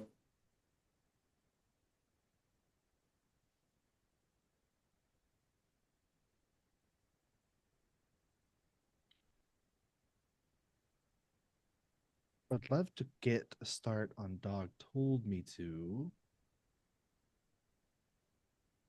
Um, do we know if Alan Gibson is locked up? No, as far as you know, he lives at home. We go visit his house. I don't know. Max?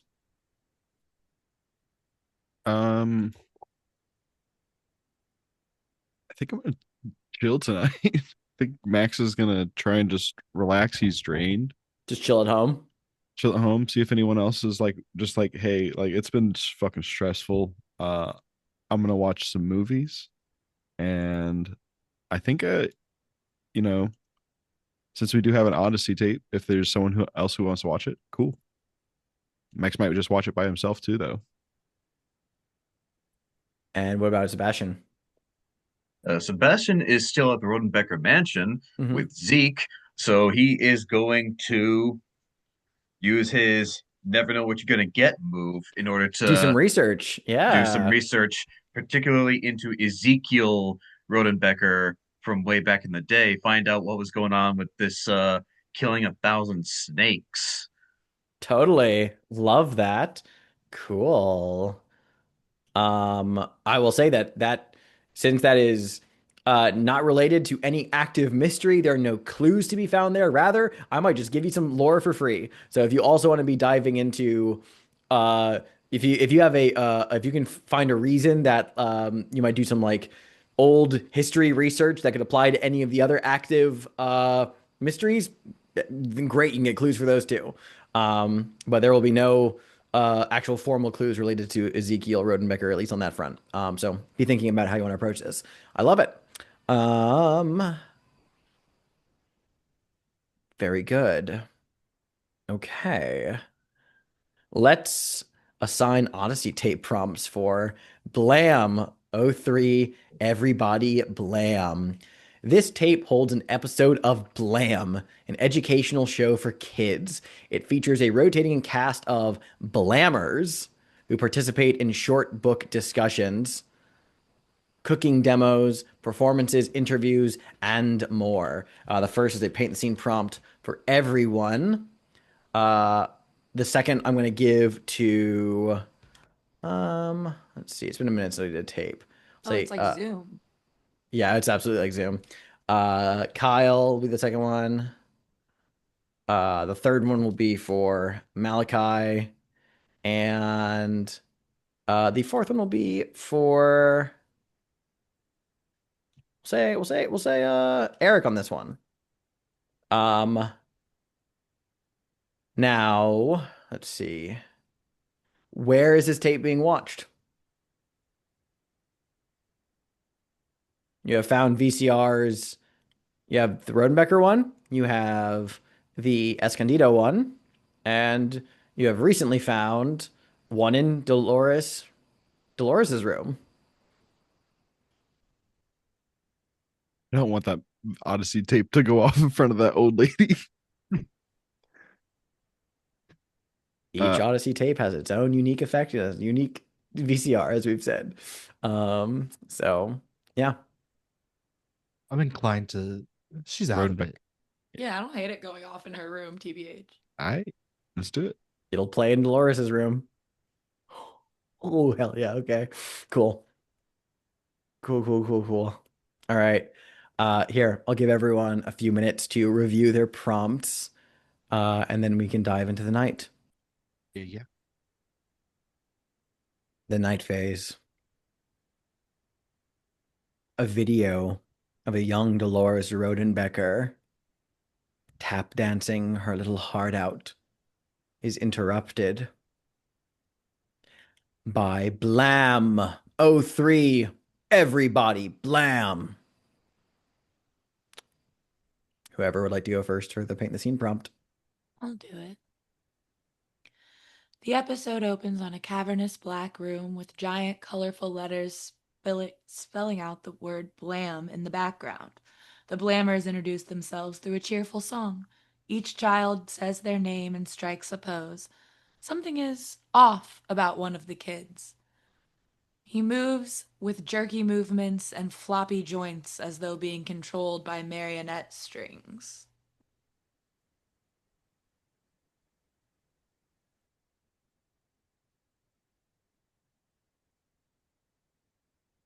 As the child is marionetted across the stage, he strikes a pose. Hi, fellow kids. Jeremy, his eyes staring into the camera, never blinking, as he then dances off. His never blinking eyes facing the camera are dark. You think maybe a dark brown at first, but no, pitch black. In fact, he doesn't even have whites in his eyes anymore.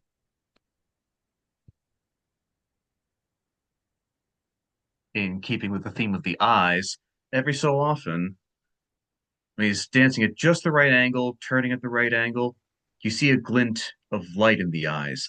Not as of light coming from within, but like the kind of glint of light you might see when you look at a cat's eyes in the dark.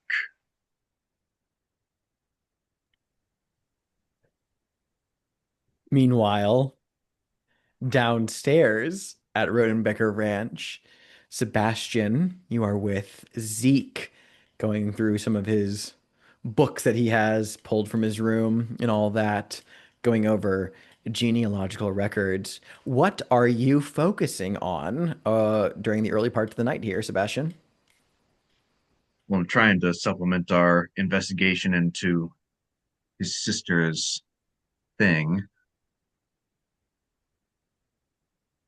We know that there's a path that his sister is following, First the church, then the bridge, then the cemetery. I'm going to look through his family history to see how these places might occur or Mm, recur. mhm. So We I know think this is a ghost. mhm. Where, yeah, tell set the scene for us. Where, what are, how is Zeke and Sebastian going like through this? Like, what's going on? Where is this happening? Okay, I'm picturing this happening in what's his name? Daryl Rodenbecker's den, Hmm. place where he goes to be away from everything. So this is where he might smoke a cigar with a friend he has over, pour himself a brandy, pour over a book. This is where he might keep a safe behind a painting on the wall or filing cabinets for, basic life stuff. Where he's got his life insurance and shit, but also the stuff that he doesn't want the rest of the family to dig into. You're in Stuff the that den. his own father and grandfather might have passed on to him that he keeps to himself. Maybe a couple guns on the walls, things like that. Zeke is looking around. He says, "My dad's gonna be so pissed if he finds us in here." Be sure to take some pictures. Meanwhile, Dahlia, where are you? You wanted to look up stuff about Linnaeus. Well, you said you're going through obituaries. Where is that happening at? You're muted. You are muted. Obituaries, but like just stuff about her family in general, really, just like family history, whatever. I think they're being haunted. Where are So, you doing that? um, well, you guys, somebody in the house has a computer, right? Can I So borrow it? bust out Sebastian's computer. Okay. Poking around on that. Um, as Go ahead and just like set the scene for us a little bit. Just Like like you're down and because like Max is at home too, I think. So if you're at the house, he's somewhere else. I'm chilling on the couch, No. probably watching a movie. to pass you to go downstairs. Be like, you don't think Sebastian would mind if I used his computer, would you? uh, I have no idea. He doesn't seem usually too uppity about his tech stuff, but I guess as long as it's not his work computer. Does he have a laptop? I don't know. I was just gonna go down there and get that old dinosaur thing hooked up in the corner. Just need Oh to yeah, use Google. I'm yeah. gonna do it. Forgiveness, permission, all that. I'll apologize. I saw nothing. Head downstairs. Mm. And Max, your chill evening at home. You want to kick back and watch something. Are you simultaneously watching the Odyssey tape or are you watching what are you doing? I think I kick off the night probably getting through like watching a never ending story always gets me in Yeah. a little bit Mhm. better of a mood. Uh, but then I think I would watch the Odyssey tape. Okay. So you start, I think you get around to the point when Artax is in the swamp of sadness when you press pause and you can see the Odyssey tape sitting nearby. It's not terribly far.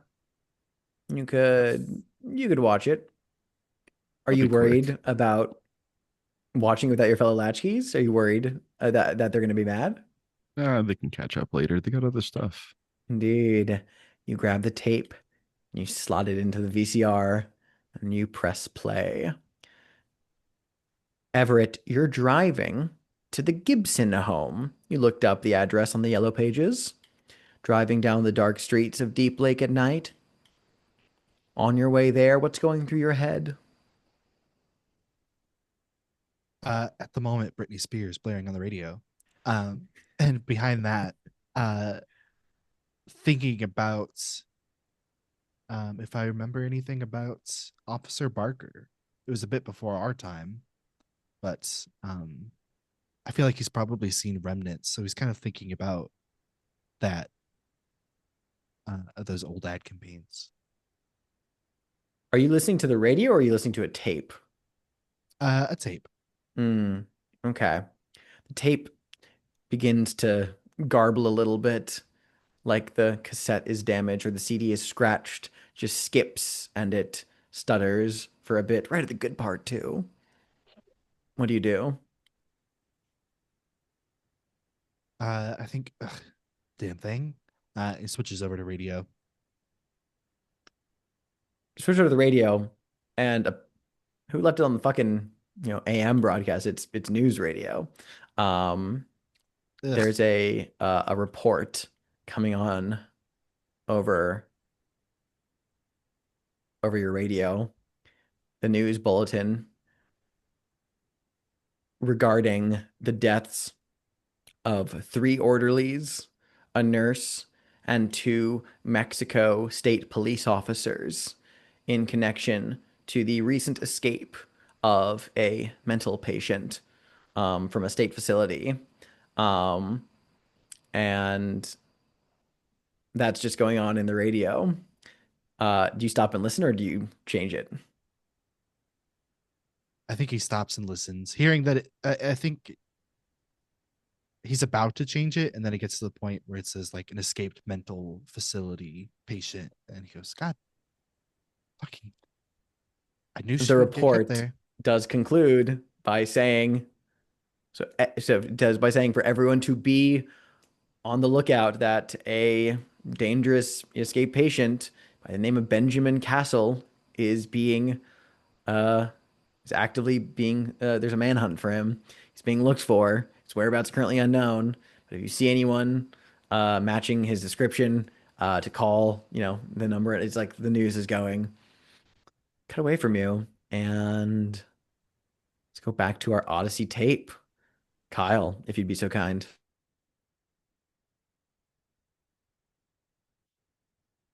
The scene kind of comes in with the camera. Swoops in. You see the kids come out from both sides of the stage. They run around in a coordinated manner. The camera changes to one that's above the stage. The kids form the letters BLAM and then a question mark. And then they all go into a line on the stage. One of the children in the middle of the line steps forward and goes, "All right, everyone, we love talking to our audience. What are some questions for you have for us blammers?" The camera pans from him to a black void where an audience would be. A voice shouts from the void of the crowd, "Are you ready for Blamorama?" The response is nothing but murmurs and mutters from the other kids. As the camera pans back to them, some look at the ground, look away. One child breaks out into a soft cry. The child at the center of the stage turns around and goes, "Come on, guys. I can't hear you, Blammers. Who's ready for Blamorama?"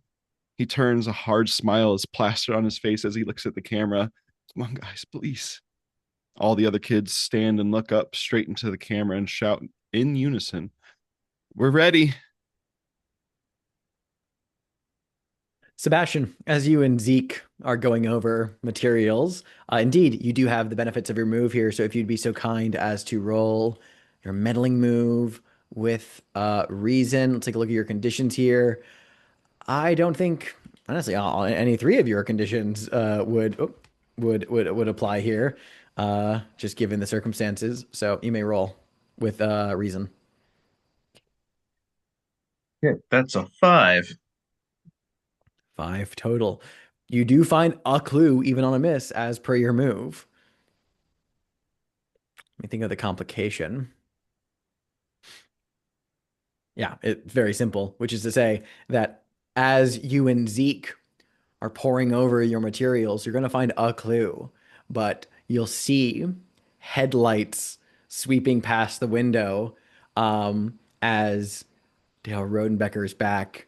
And he like Zeke goes to the window, he peeks out and he says, "Shit, my dad's back sooner than I thought. God damn it. He must have taken, God damn it. He must have taken another car." And he looks to you panicked, like, "We got to get you out of here." All right, now where is this room situated? Somewhere in the house.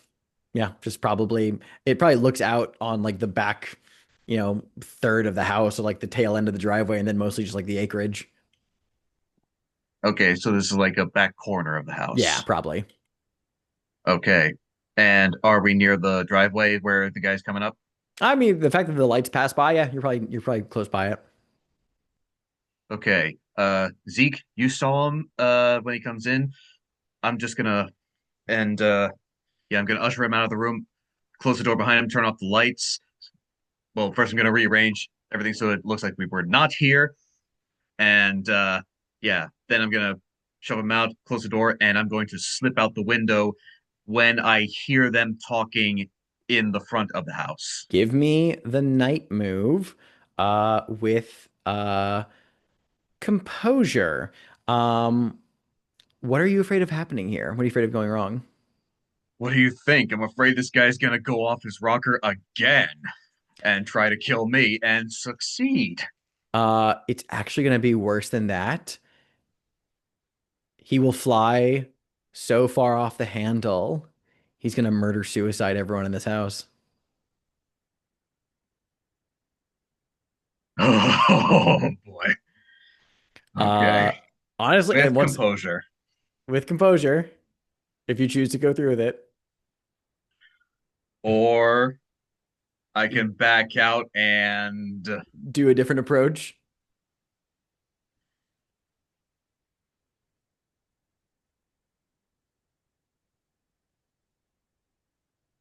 like what? Yeah, I don't know, man. That's on you. Okay, so this guy does not know who I am. He did not see me when he was in that Oh, car that's chase. true. That's true. He actually never he did not encounter you specifically because of reasons. Um, In which in that case, case, actually, yeah, I do have another idea. Instead yeah. of sneaking out like I'm not supposed to be here, um, yeah, I am gonna tell Zeke, uh, quick, back to Dolores's room, and we'll go back up, and it's like I'm meeting her for the first time. And when his dad comes up, it'll just be like, "Oh, hey, this is my friend that I met in town, and I was just gonna introducing him to my our cousin Dolores for some reason. This is getting weird. No, If you want to do that approach, I think it's a little bit less dangerous. I'd be willing to just downgrade you to the day move if that's what you want to do.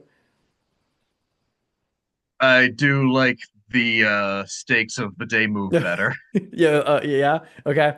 So then in that case, it'll be the day move with presence. Um, I think that honestly, I'm going to give you disadvantage from marked by either of your conditions, really, that they are marked by someone because word travels fast in a small town. He may have heard of who you are actually by proxy of the others through Sheriff Hanscom. Well, that's okay. Yeah, I know how to make this work. Sebastian is one of the latchkey kids, and we investigate supernatural shit. Mhm. And we heard about someone who almost drowned in the lake. So you are So I'm just sticking with interviewing the her yeah, you're interviewing Dolores. Great. What are you afraid of happening here? that he's going to call bullshit and call Hanscom. Makes sense. You will roll with presence. Presence, which is a flat roll. Okay, come on, baby. That is a total of 9. Okay, you do it, but there will be a vulnerability here. We'll get back. We'll get back to you. Let's cut now to Dahlia. Dahlia, you are researching the past, the obituaries, looking up stuff like that. Again, very nascent internet, so a lot of this stuff is not necessarily the best at digitize, but there is a memorial page that someone made at one point for the local community. That there is a you find some information about who Linnea's mom was. It's very basic. What are you? You said you're doing some research here, so you could do the meddling move with reason as well if you're trying to like get something out of this. Something indeed. Something indeed. Is my reason 0? I think. Mm-hmm.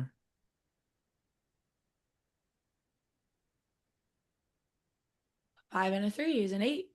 An 8. Clue with a complication.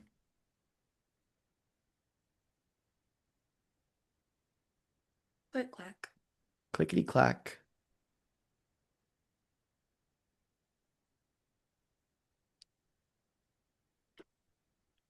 Much like we've saw in I guess a previous scene a few sessions back about how there's like the community commenting board in this, early thing.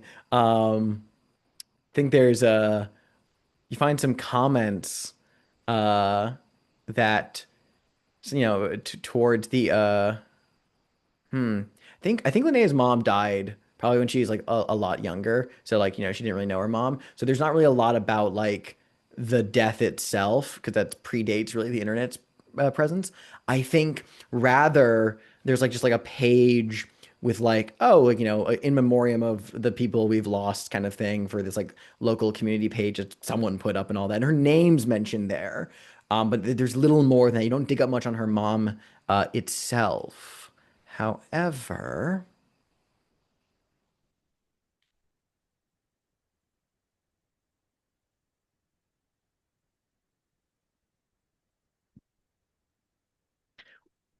while you are just scrolling through internet dross, you feel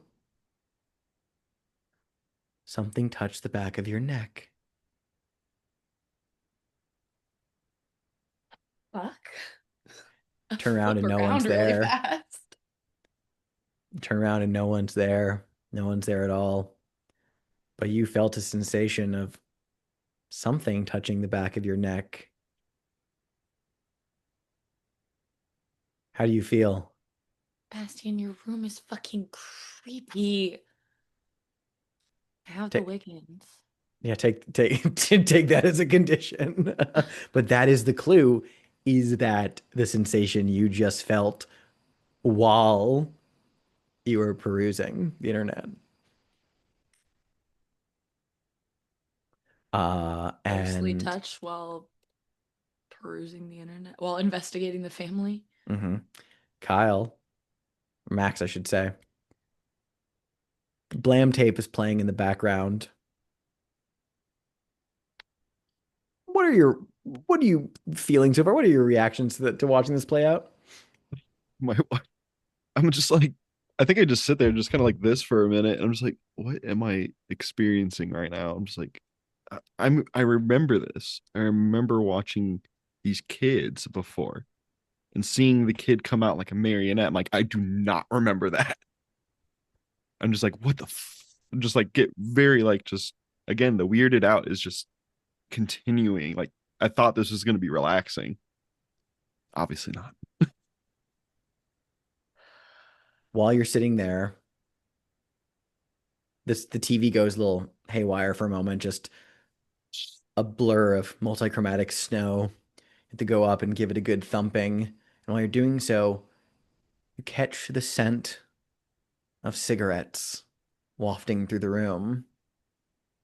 When you turn back around, you see the big man sitting on the couch with a lit cigarette, staring at the television, basking in its glow. Something's different about him, Max. Oh, actually, has Max seen him yet? Never seen this guy Oh, before. well, What the fuck are you doing in my house? he sits there, draws a smoke. He's not looking at you. He's looking down slightly. But we, the audience, will notice he looks slightly different now. Something is off. And when he looks up, we see that his eyes are slightly flickering, matching that of the distorted TV static we see on the screen. So he draws a long pull, inhales it, and exhales it back out. We also see that he looks somewhat unwell. He draws the breath of the smoke in a little rattly. When he exhales, he shows his teeth. They are slimy and yellow. He puts the cigarette in his mouth. You are certainly getting up to something here, Mr. Carter. I would have thought you would have waited for the rest of your wayward investigatory friends before you delved further. It's just a quick watch. I can watch it again. Who the fuck? I You can remember you. watch it They were as many talking about you. times as you like, Mr. Carter, but it'll never be like your first. You watch the tape watches you. Let me ask you a question, Mr. Carter. Have you figured out what happened to the TV station yet? No, that's why we're trying to find some on these tapes. You know, it is possible you're looking at those tapes in the wrong way. You think you're looking for clues about what happened in the past, but the Odyssey tapes are just as good at predicting the future. They're a little bit like tarot cards in that way. The characters on the tapes are the icons, archetypes, if you will. Except if the tarot tells the story of humanity's journey to enlightenment, the tapes tell the story of humanity's inevitable regression. And don't you mistake it. Humanity is always trying to return to that primal place, that ancient and evil state. The past is prologue and all that. Or, put another way, let's rewind and not be kind. A cutaway. Everett, you're driving down the road, getting to Gibson's address when you feel like a little burst, and it seems like you've just popped a flat. Great. Just what I needed tonight. Pull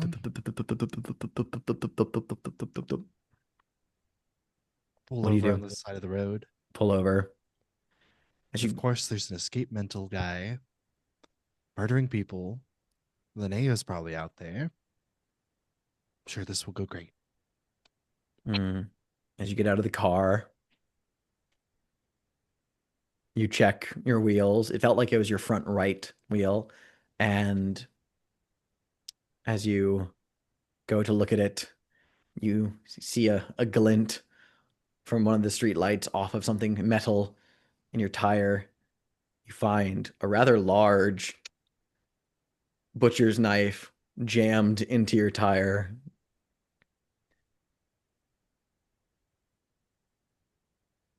What do you do? I think Everett just stares at it. You stare at it, and in the reflection of the blade in the street lamp behind you, you see a man in a pig costume watching you Like right behind me or a good bit away. about 20 feet, Oh, standing near the edge of the light. okay. I think Everett whirls around. Who the fuck are you? What? He sprints Hello? at you. What do you do? Ah! Can I grab the butcher knife? You attack? Yeah. Everett's a fighter now. He's had a taste for blood and he's out for more. It's the night move. What are you afraid of happening here? That I'm not a very good fighter, and I'm just going to get killed by a man in a pig mask. It's worse than that. How is it worse than that? That is pretty bad. Actually, well, no, here's how it's worse than that. He isn't going to kill you yet. He's going to drag you away. He's going to take you somewhere, and you'll wish you're dead. You were dead by the end of the night.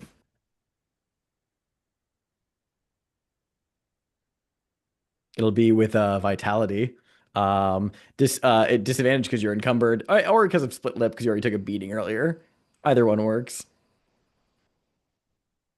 I check myself, find the copy of The Lion, the Witch, and the Wardrobe, and like throw it at him to distract him. Like it's on your front seat. You just fucking grab it and hug it. Yeah. Yeah, my windows Hell are yeah. down. Hell yeah. You can mark it. You can mitigate the disadvantage. Pocketbook. Yep.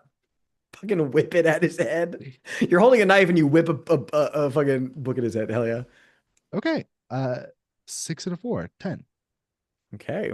We'll come back to you. But first, let's go back to the tape.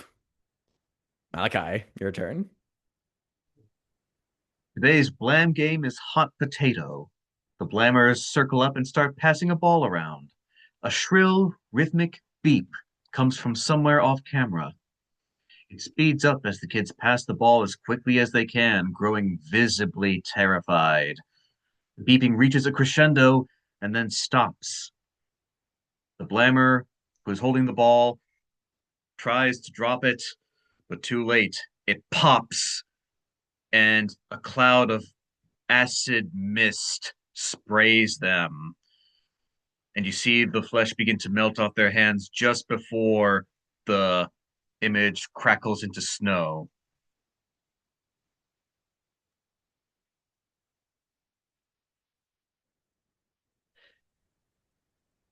Sebastian, you rolled a 7 to 9.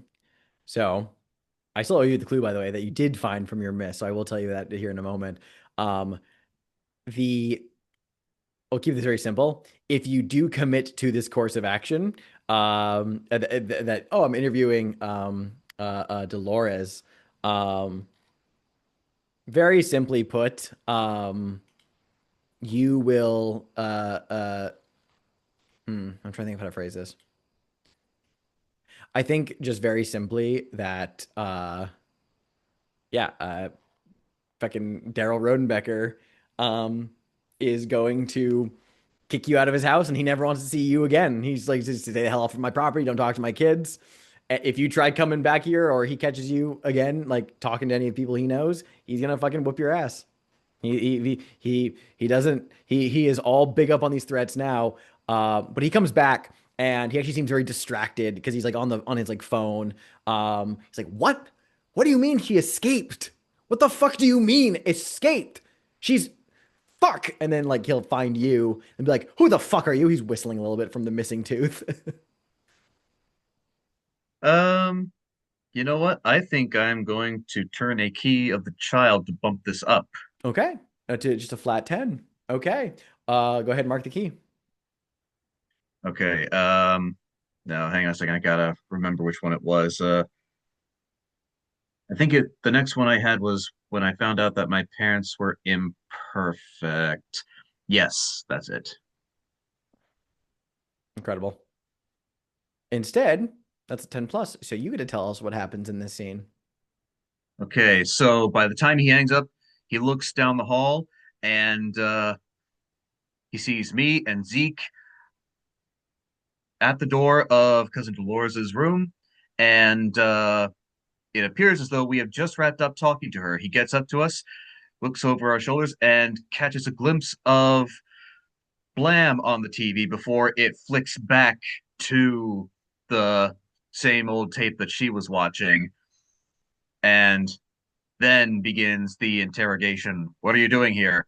Oh, well, my friends and I are looking into supernatural phenomena, and we heard about an incident many years ago about someone who nearly drowned under mysterious circumstances, and I was just interviewing Dolores here. She's quite lovely. Hard to Yeah. believe that she won all those awards. And he just like balks at you and he goes, Is I everything can't deal. okay? It I sounded can't. like something was wrong. I can't deal with this right now. Zeke, show your fucking weird friend out of here. What do you mean escaped? And he's like, talking on the phone. He does not seem to even give two shits. And Zeke looks at you like, holy shit. And then, meanwhile, Dahlia, I think I'm gonna justify rolling the day move in reaction to the clammy clue because of facing something you fear. What are you afraid of happening here? If you lose your nerve. You're muted. Muted. I'd be so for real. I know I said I just spun around, but like when I see nothing there, I'm out. I'm out of the basement. And frankly, I'm scared. I'm about to shut off the lights and I'm not gonna beat whatever it is up the stairs. Oh, that's a good one. I mean, you are, after all, in the basement where they filmed Happy Jack. Oh, that's right. This should be the night move. This absolutely should be the night move since you're in that basement. Yeah, it's worse than that. God, because you're not gonna even be in the same house anymore. I'm gonna ask you to roll with sensitivity. I think, yeah, disadvantage from the Wiggins. What do I have? Do I have anything helpful? Oh wait, oh yeah, you cleared feeling good earlier. That's right. Yeah, I did. I did do that. Yeah, nothing super helpful for me in this moment. Um, You can choose if what backing down in this case would look like if you choose not to roll is simply I think I'm just gonna say accepting a third condition that I will determine what it is in some form of you just, backing down no, from it's okay. I'm basically gonna worse. go for it. All right, I'm go just for it. scared.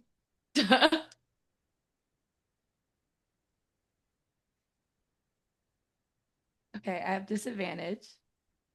You know, it was 2 5s and a 3, so I still have 8 plus 1 for sensitivity. That's a 9. It's a 9. Hell yeah. I trained for this in my childhood. You fucking book it. And as you go sprinting up the stairs, you feel at your back a slight chill. You're not sure if you're imagining that or not. You're probably not. As you race up the stairs, get to the top, I run through and slam the door. slam the door, you slap the light to turn it off behind you. You turn off the light, you slam the door, and it's behind you. The door slams shut. You're left there. Do I breathing scare for the a shit moment. out of Max running back in the room like this? No, because as you're lying there against the door, like breathing for a moment, take a look at something real quick.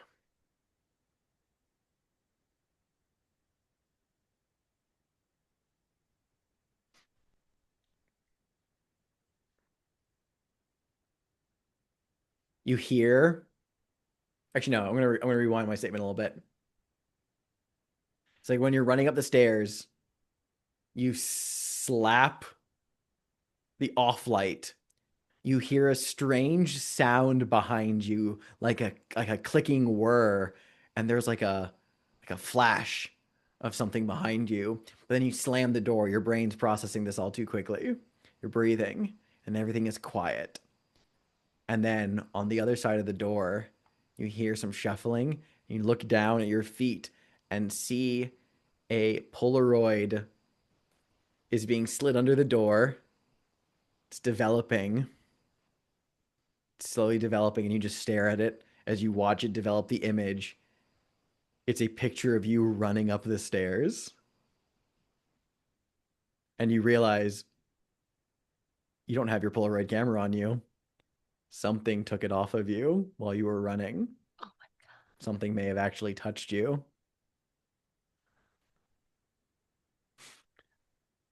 We cut away to Max.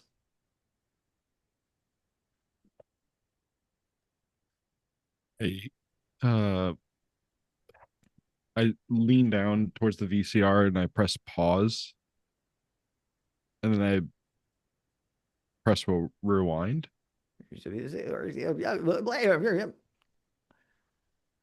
He just takes a long drag of a cigarette. It's the night move. What are you afraid of happening here by rewinding the Odyssey tape while it's not finished? I'm afraid it's going to be different. I think like what I saw might have changed something in the tape. It's worse than that. Something in the tape's about to change you. Of course. You're going to be rolling with sensitivity. You are haunted. Take Of course. disadvantage. Yeah. It's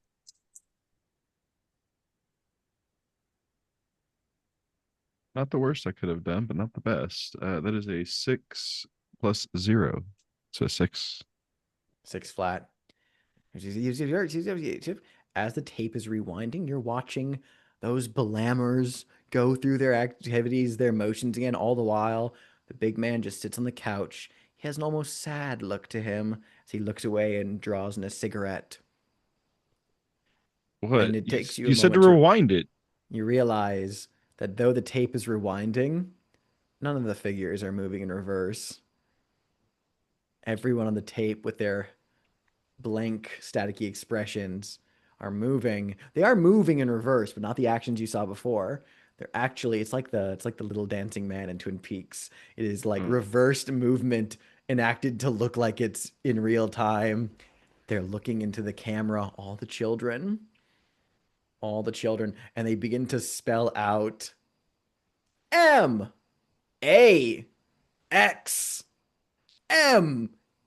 M-A-X-M-A-X. They keep just jumping into the position, spelling your name, Max, spelling your name. I'm gonna turn it. The TV goes vibrantly white. Whom, whum, whum, whum, whum, whum, whum. And a series of shadowy hands all begin to press up against the screen. Kid hands. You hear distant sounds. Let's blam, blam, blam. But also your name being called for under that. The TV screen explodes outwards, and we cut away. Dahlia will find an empty living room and a smoking ruin of a TV. I don't want that to happen. Yeah, you can mark a mask or turn a key.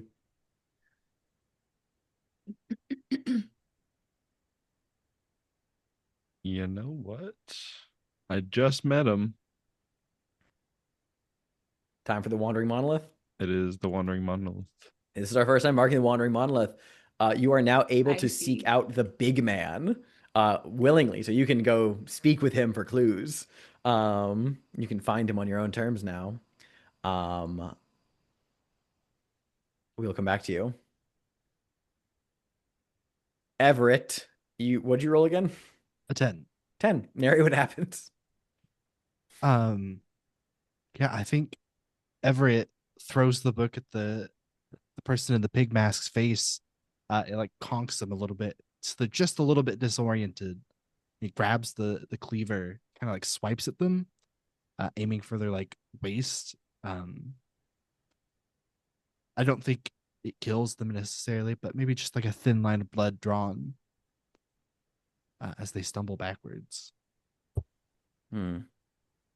Incredible. And the last Odyssey tape prompt goes to Eric. Sip my water. Final segment of this episode is Blam Lab. Two kids in lab coats hold beakers filled with dark, sludgy liquid. They bring the beakers to their lips in unison and drink until nothing but a slick residue is left. A third child walks into frame holding a bin of labware overflowing with more of the liquid. The camera drifts to the side and reveals the bottom of a bulbous mass, convulsing and twitching on the ground. The camera does not stop there, however, but continues moving upwards, which shows a fleshy mass and possibly bloated blue veins straining against a translucent layer of skin. It seizes as more black liquid oozes down from above, and then a scrap of cloth comes into view. What must have once been a tattered white shirt. The colorful letters BL still visible.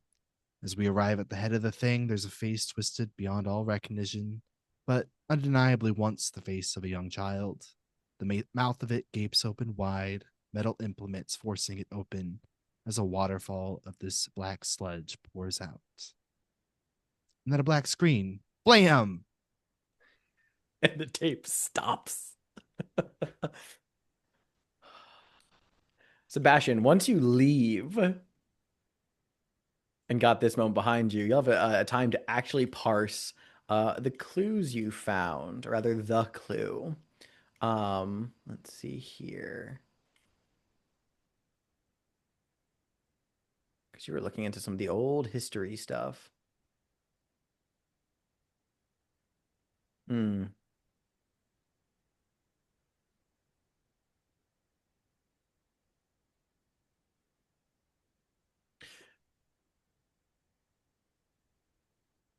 There are mentions because you were looking up stuff about Ezekiel Rodenbecker, you're looking up about like the Whateleys, you were looking up just like old family stuff, and as it relates to this family, I actually think I'll correct my statement earlier. Actually, I can turn this into a clue relative to Ezekiel Rodenbecker. Actually, why not? Um, or maybe no, I'm debating. Yeah, okay. I'm revising my statement as I was talking about it. Yeah.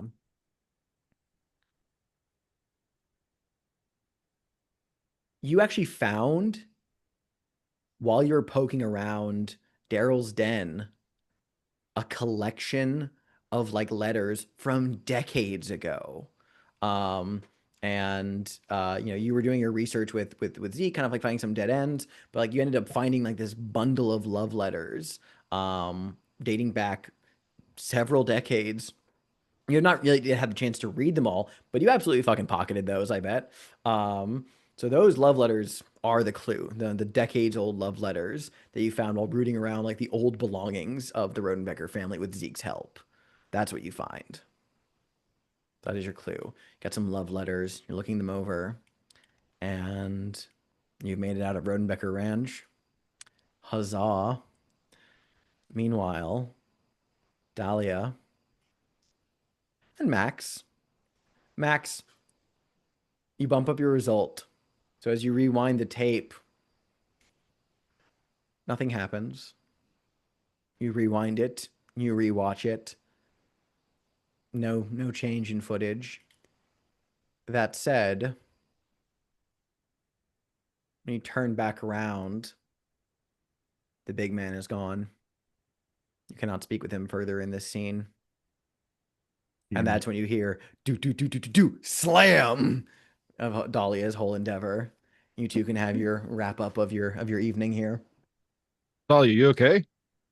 Hey, hi. No.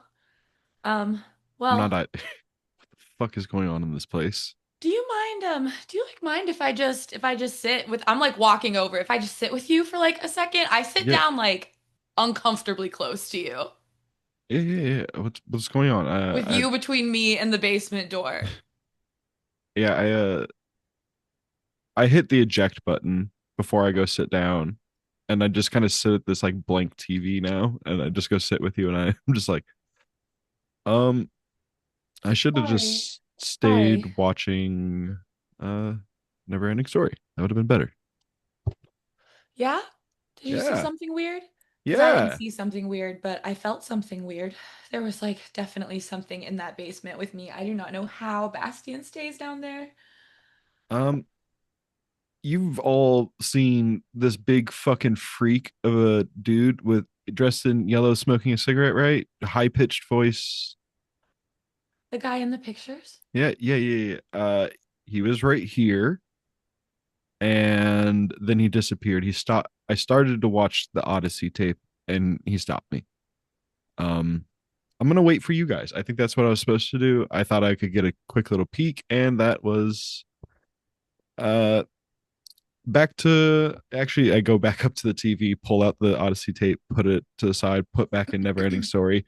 Let's get to something a little bit more in a better, you know, better mood. And we go Oh, back I to love this Artax, movie. and Artax getting in the swamp of sadness is right when we pick up, and I'm like, oh, there we go. Dahlia actually brightens up. She goes, "Oh, I love this movie. This part is so devastating. I really love it." It's great. Sorry, by the way, for the jump scare out of the basement. I like it's embarrassing, but No, this place is I haunted. know I'm totally into spooky stuff and all of that, but basements like really freak me out. Honestly, anything underground, I don't really know what it is. I think it's because the stars can't see you down there, you know? And that just like it really trips me out, but can we just like hang out here until everybody else gets back? I don't really want to. Yeah, let's wait up for everyone. You're a weird one, Dahlia, but you're cool. Huh, you're cool too. Now, this is my favorite part as Artax sinks into the mud. Everett, the figure in the pig costume, recedes back into the darkness, stumbling and shambling away after you got a slice on them. Do you get back in your car? Feels like a loaded question. Yeah, I get back in my car. I don't change the tire. Yeah. We're gonna drive on it. You begin driving away.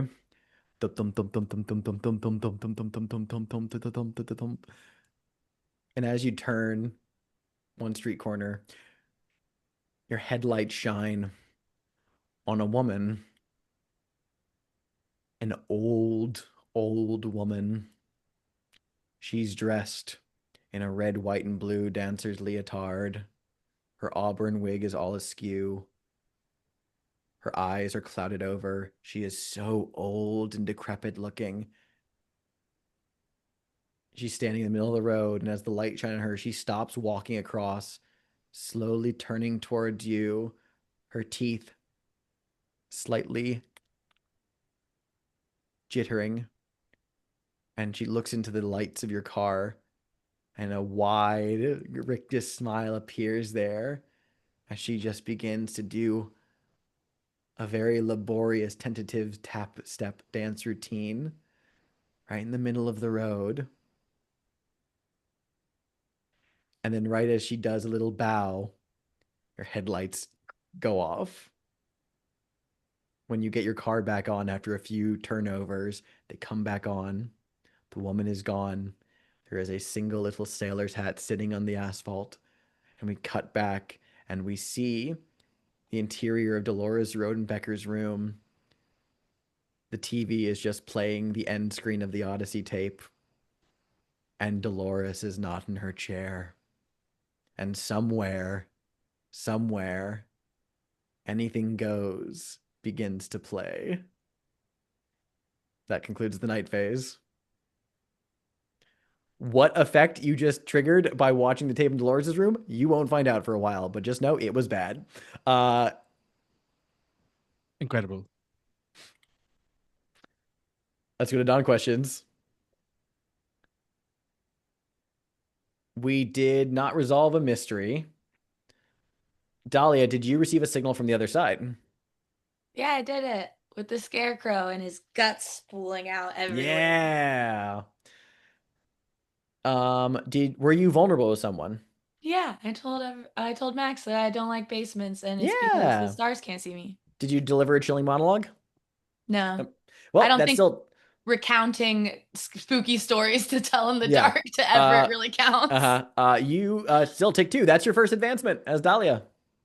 I had to work Everett. hard to get that last one in there You because did. I was really relying on us solving a mystery, but Mhm. I snuck it in. Everett, did you receive a signal from the other side? I was going for it, slashing at the stomach. With the... Oh, 100%, 100%. Were you vulnerable to someone? Yeah, talking about how I was afraid of Yeah. the dark. And did you deliver a chilling monologue about something that happened to you in the past? No, it'll happen. But that's still an advancement for you. Max, did you receive a signal from the other side? I'm not sure. I don't think so. Were you vulnerable with someone? Try to be vulnerable there with Dahlia, and also kind of with Sid. Yeah, totally. You were pretty vulnerable with Sid, I feel. Yeah. Did you share a good memory from your childhood? I mean, talking about Sharing never-ending music with story. Sid. Oh, sharing the music. Yeah, that's true. That's very true. Yeah, so you get both. And Sebastian over here does not have any Keys of Desolation marks, so he's a sweet little summer boy who does not have to worry about signals from the other side. Were you vulnerable to someone, Sebastian? I don't think I was. Did you cut loose for once? Not really. I don't think so. Okay. Well, then no XP for you, sir. That's all right. Everyone else gets the advancement. Sebastian has Arrested Development at the moment. Very good. Still very productive. Let's go to stars and wishes, everyone. I know we're running a bit over our usual time, but that was fucking delightful. Very creepy. I'm glad we got to watch an Yes. Odyssey tape worth every extra minute. Yeah, whoever wants to go first, please be my guest. Go. Where's my phone? There it is. Okay. uh, Star for everybody in general for the night phase. That really popped off. I was having a 5-star time during all of that. Mhm. Um, Also, it's great to be back. Eric, you're really killing me with the Justice for Harold bit. That is not how I thought Everett was gonna take my spooky story to scare and tell in the dark, and I liked it. Um, Giving Alex a haunted Native American burial ground to work with is crazy, but I do love it. Honestly, obsessed with how good of a friend Everett is. Like he is really the homie, driving people around, like trying to be there for them, comforting them. It's just nice. Um, Also love when he throws money at a problem. You know, that's one of my favorite. I love a rich character where money is a stat. It's my favorite thing. Um, I'm sure everyone will say it, but your Odyssey tape was really incredible. I was horrified, stunned, speechless. Kyle, I like how Max was interacting with Sid. It was very sympathetic and open and reassuring, which is like not a side we really expect from a guy that like looks like Max. Um, I also really thought it was funny that he loved Sydney Loeffler and gave her the CD. That was really sweet. You said rewind it. It really killed me for some reason. I don't know, it was really funny. Your weird but cool was really nice. I like that Max accept Alia's oddities. Malachi, something really funny was said with Zeke, and I didn't write it down and forgot, but honestly, that whole interaction with Zeke in the beginning was really good. I just really liked the whole thing. Um, I respect how good Sebastian is at sneaking around. Like, I like how he was like, I'm gonna park the car down the street. I have a backstory. Like, I'm ready for if he questions me about why I'm here with Dolores. Um, Also, I noticed you were really uncomfortable in the hospital, and I'm desperate to know if it connects to Oscar at all. Um, Also, the attic wife reference was really funny. Alex, I was really obsessed with Zeke. I think he's my favorite NPC. Um, that was a joke, really cracked me up. I was cracking up through all of that. I also really liked Sid. That sucks. The one-liners in general were really killing me today. Um, put that box in another box and another box and another box was really enjoyable. And as always, just a star for like how many different NPCs you have and how separate and like developed they all feel. It's very impressive work. As far as wishes, I'm just excited to play more. I can't wait to get another move. That's what I'm gonna do with my experience. I'm excited. And I really want to save Linnea or try. I'm a little stressed about it. I don't know. I've become attached to this mystery. So that's me. I can go next. Uh, star to Tamara for Dahlia. I really liked uh your interactions with the librarian were are always so like fun, and you're just so blasé about everything, and she was surprisingly helpful throughout, and I just really like that interaction with her. Also really enjoyed your scene down in the basement. I thought it was exactly how you should react to it, and it was just like the fact that also a shout out to Alex with the taking of the picture from behind, sliding under. That was great. Also shout out to Sebastian. I did like all of your scenes with Zeke. I thought those were a lot of fun. You being a straight man throughout the whole thing, and also the Sebastian getting into this whole subterfuge. I also like that. Um, and yeah, I also gotta be like, I'm chomping at the bit to learn more about your twin and why you don't like hospitals. It's all right there, but I need you to say it. Uh, I'm so ready to hear it. Uh, Everett, loved your scenes. Yeah, you are a great friend. You've definitely helped out and just been very nice and connecting with all the other characters to help us out. Um, the fact that you said Everett's had a taste for blood and he's out for more. I love that. Grabbing the knife, defending yourself, uh, chucking the book was all wonderful. And yeah, Alex, loved all of your the noises you did, the big man, love him, hate him. Uh yeah, I don't know. It was just a great fun session. I had a blast, y'all. That's mostly my wishes too. It's like I'm just excited to play more, see where these Odyssey tapes lead us. We've got a couple people telling us that, hey, you're stepping in over your heads, and yeah, we are, but we're gonna find it out anyways. So I'm excited. And that's me. Okay. Lots already been covered that I have down here. First, Dahlia's retelling of Harold from the book Scary Stories to Tell in the Dark was so incredibly enthusiastic that it could only have come from someone who truly did read it and love it. Also, star for The Wiggins and how that's now a condition. That's hilarious. Um, Alex, Zeke was a cool, interesting character. Honestly, just the way you handled every single NPC was fantastic. You got Zeke, you got Sid, you got the librarian, Dolores. Oh my God, Dolores. Star for Dolores. She was so cool. Um, then there was that scene between Max and Sid. I liked how they went on this tangent of talking about type O negative. I did not get the reference, so I looked them up, saw a picture of them, immediately got it, and that was great. Um, Star for finding an Odyssey tape with box cars. Thank you for that. Finally, get another one. Um, there was that quote: "You may leave the sanctum of knowledge, but knowledge never leaves you." That just lingered with me. Also, box in a box in a box in a box. Uh, Covered Dolores. The oh yeah, the hospital scene where Linnea looks at the orderly and chills her. That gave me goosebumps. Oh my God. So many creepy moments here.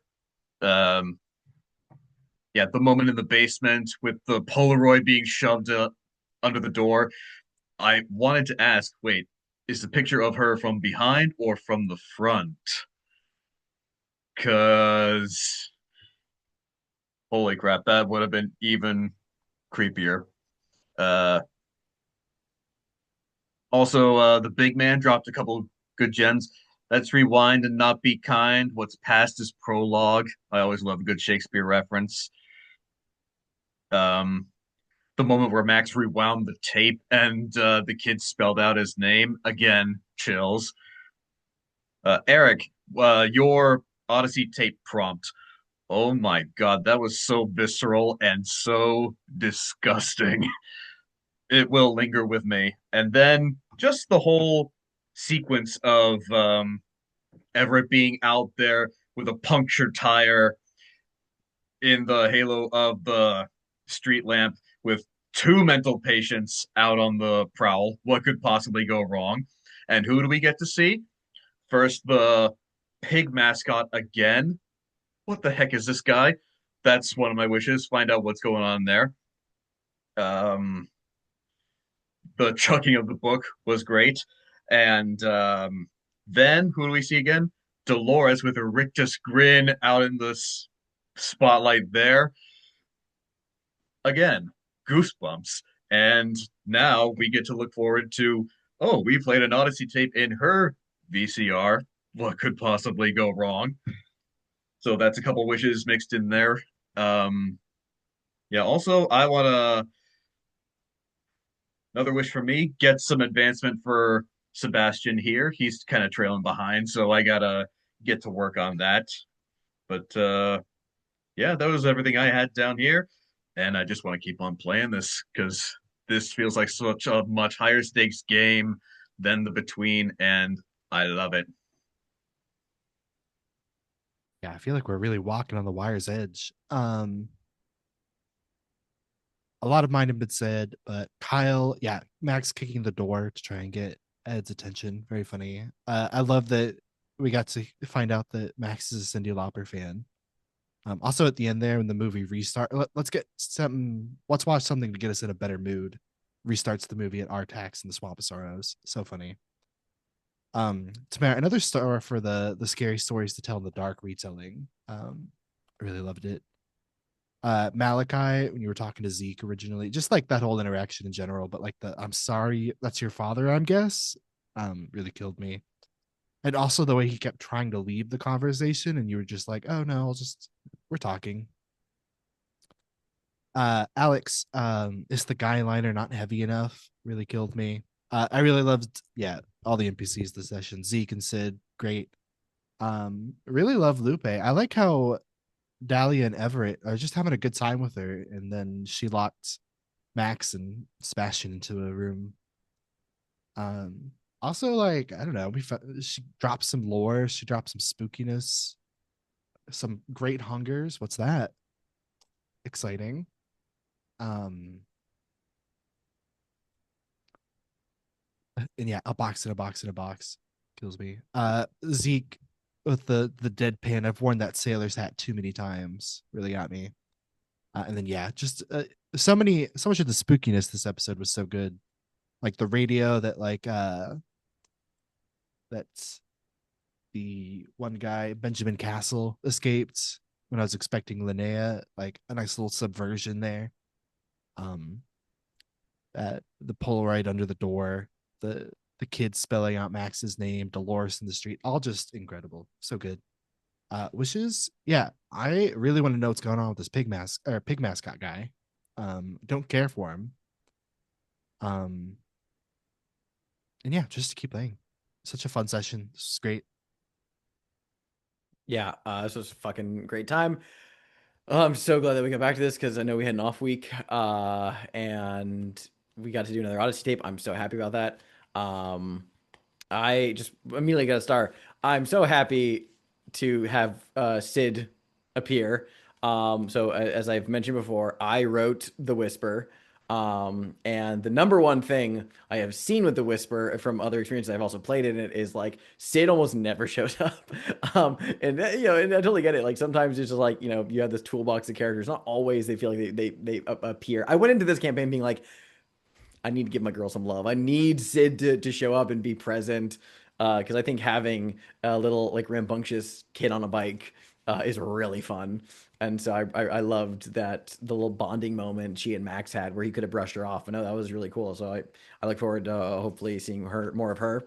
Yeah, you brought her to the correct audience. Mhm. I'm obsessed with her. This Odyssey tape was fucking horrifying and I loved it.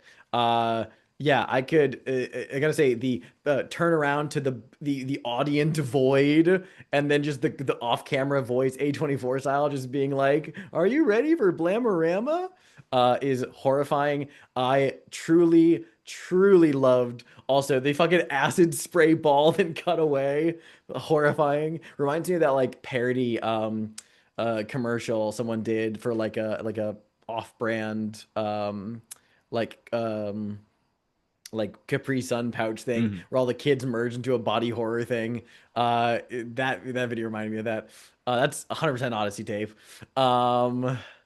Yeah, that was great. Oh God, the fucking like wrenching its mouth open with the metal pliers and then like the black slime. Oh, disgusting. I was fucking freaked out, dude. That's so rad. I love Odyssey tapes because I just get to be an audience member to you guys inflicting horrors upon me, which is fair because I gave you guys some very creepy stuff today. Yeah, so that was just all around really great stuff. I loved Dahlia immediately pivoting with Max and being like, "Oh, I love this movie." immediately letting the horrors be brushed over. Slightly tangential, but because they released the teaser trailer for the A24 Backrooms movie this morning. There's a fucking quote from that I was like, "Oh, that's public access in a nutshell," which was, "The more it remembers, the less it does." And I was like, when it comes to like just like nostalgic horror, yes. So just the idea of like, and it's the vibes were fucking immaculate today. The idea of like things that are familiar that are just so worn that they are uncanny, fucking that shit is bread and butter. I love that stuff. If you couldn't tell, I like role playing Dolores a lot. Don't worry, you'll see more of her, whether you like it or not. And yeah, good sesh all around. You guys are starting to see the big man changing. I wonder what that could mean. Sorry, yeah. quick side question. Have you seen Weapons? Yeah, No, no. That's what I was thinking of when you were describing Dolores. yeah, it's definitely a mental picture now. That- And this came out I know so she's long before older Weapons. than that, I but, know, like, but it's like, I yeah. No, I just watched absolutely it. was picturing Gladys from Weapons. Mhm. So So when scary. you picture Dolores Rodenbecker, picture Gladys. Honestly, when I first met Dolores, I got a Miss Havisham vibe off of her. Just old lady Mm. trapped in this memory of hers. Mm-hmm. But that's what Think- came to mind for me. I think we're going in a different direction, but one of my I was kind of thinking of a theory originally for Slumber Party Summoning Circle where Dolores was astral projecting into I did Leonea. one of the campaigns I played in. The answer to this question was, "Oh, it's Dolores Rodenbecker's soul, because she has been without a soul since she came back to life." So that was a whole fucking thing we ended up doing in a different campaign I was in. But now that Oh. she's gone, it kind of leaves us from that though. Yeah, right. Exactly. Yeah. I'm kind of so I was like, "Ooh, I can shuffle this." And my wish is just that. Well, my big wish is next session, we get to define an Odyssey clue from Blam. So something on that tape is an Odyssey clue, and I can't wait to hear what you guys think it is. Any other stars or wishes? No, it's good. Then I will see you all next time, and I'll bring the recording to a close.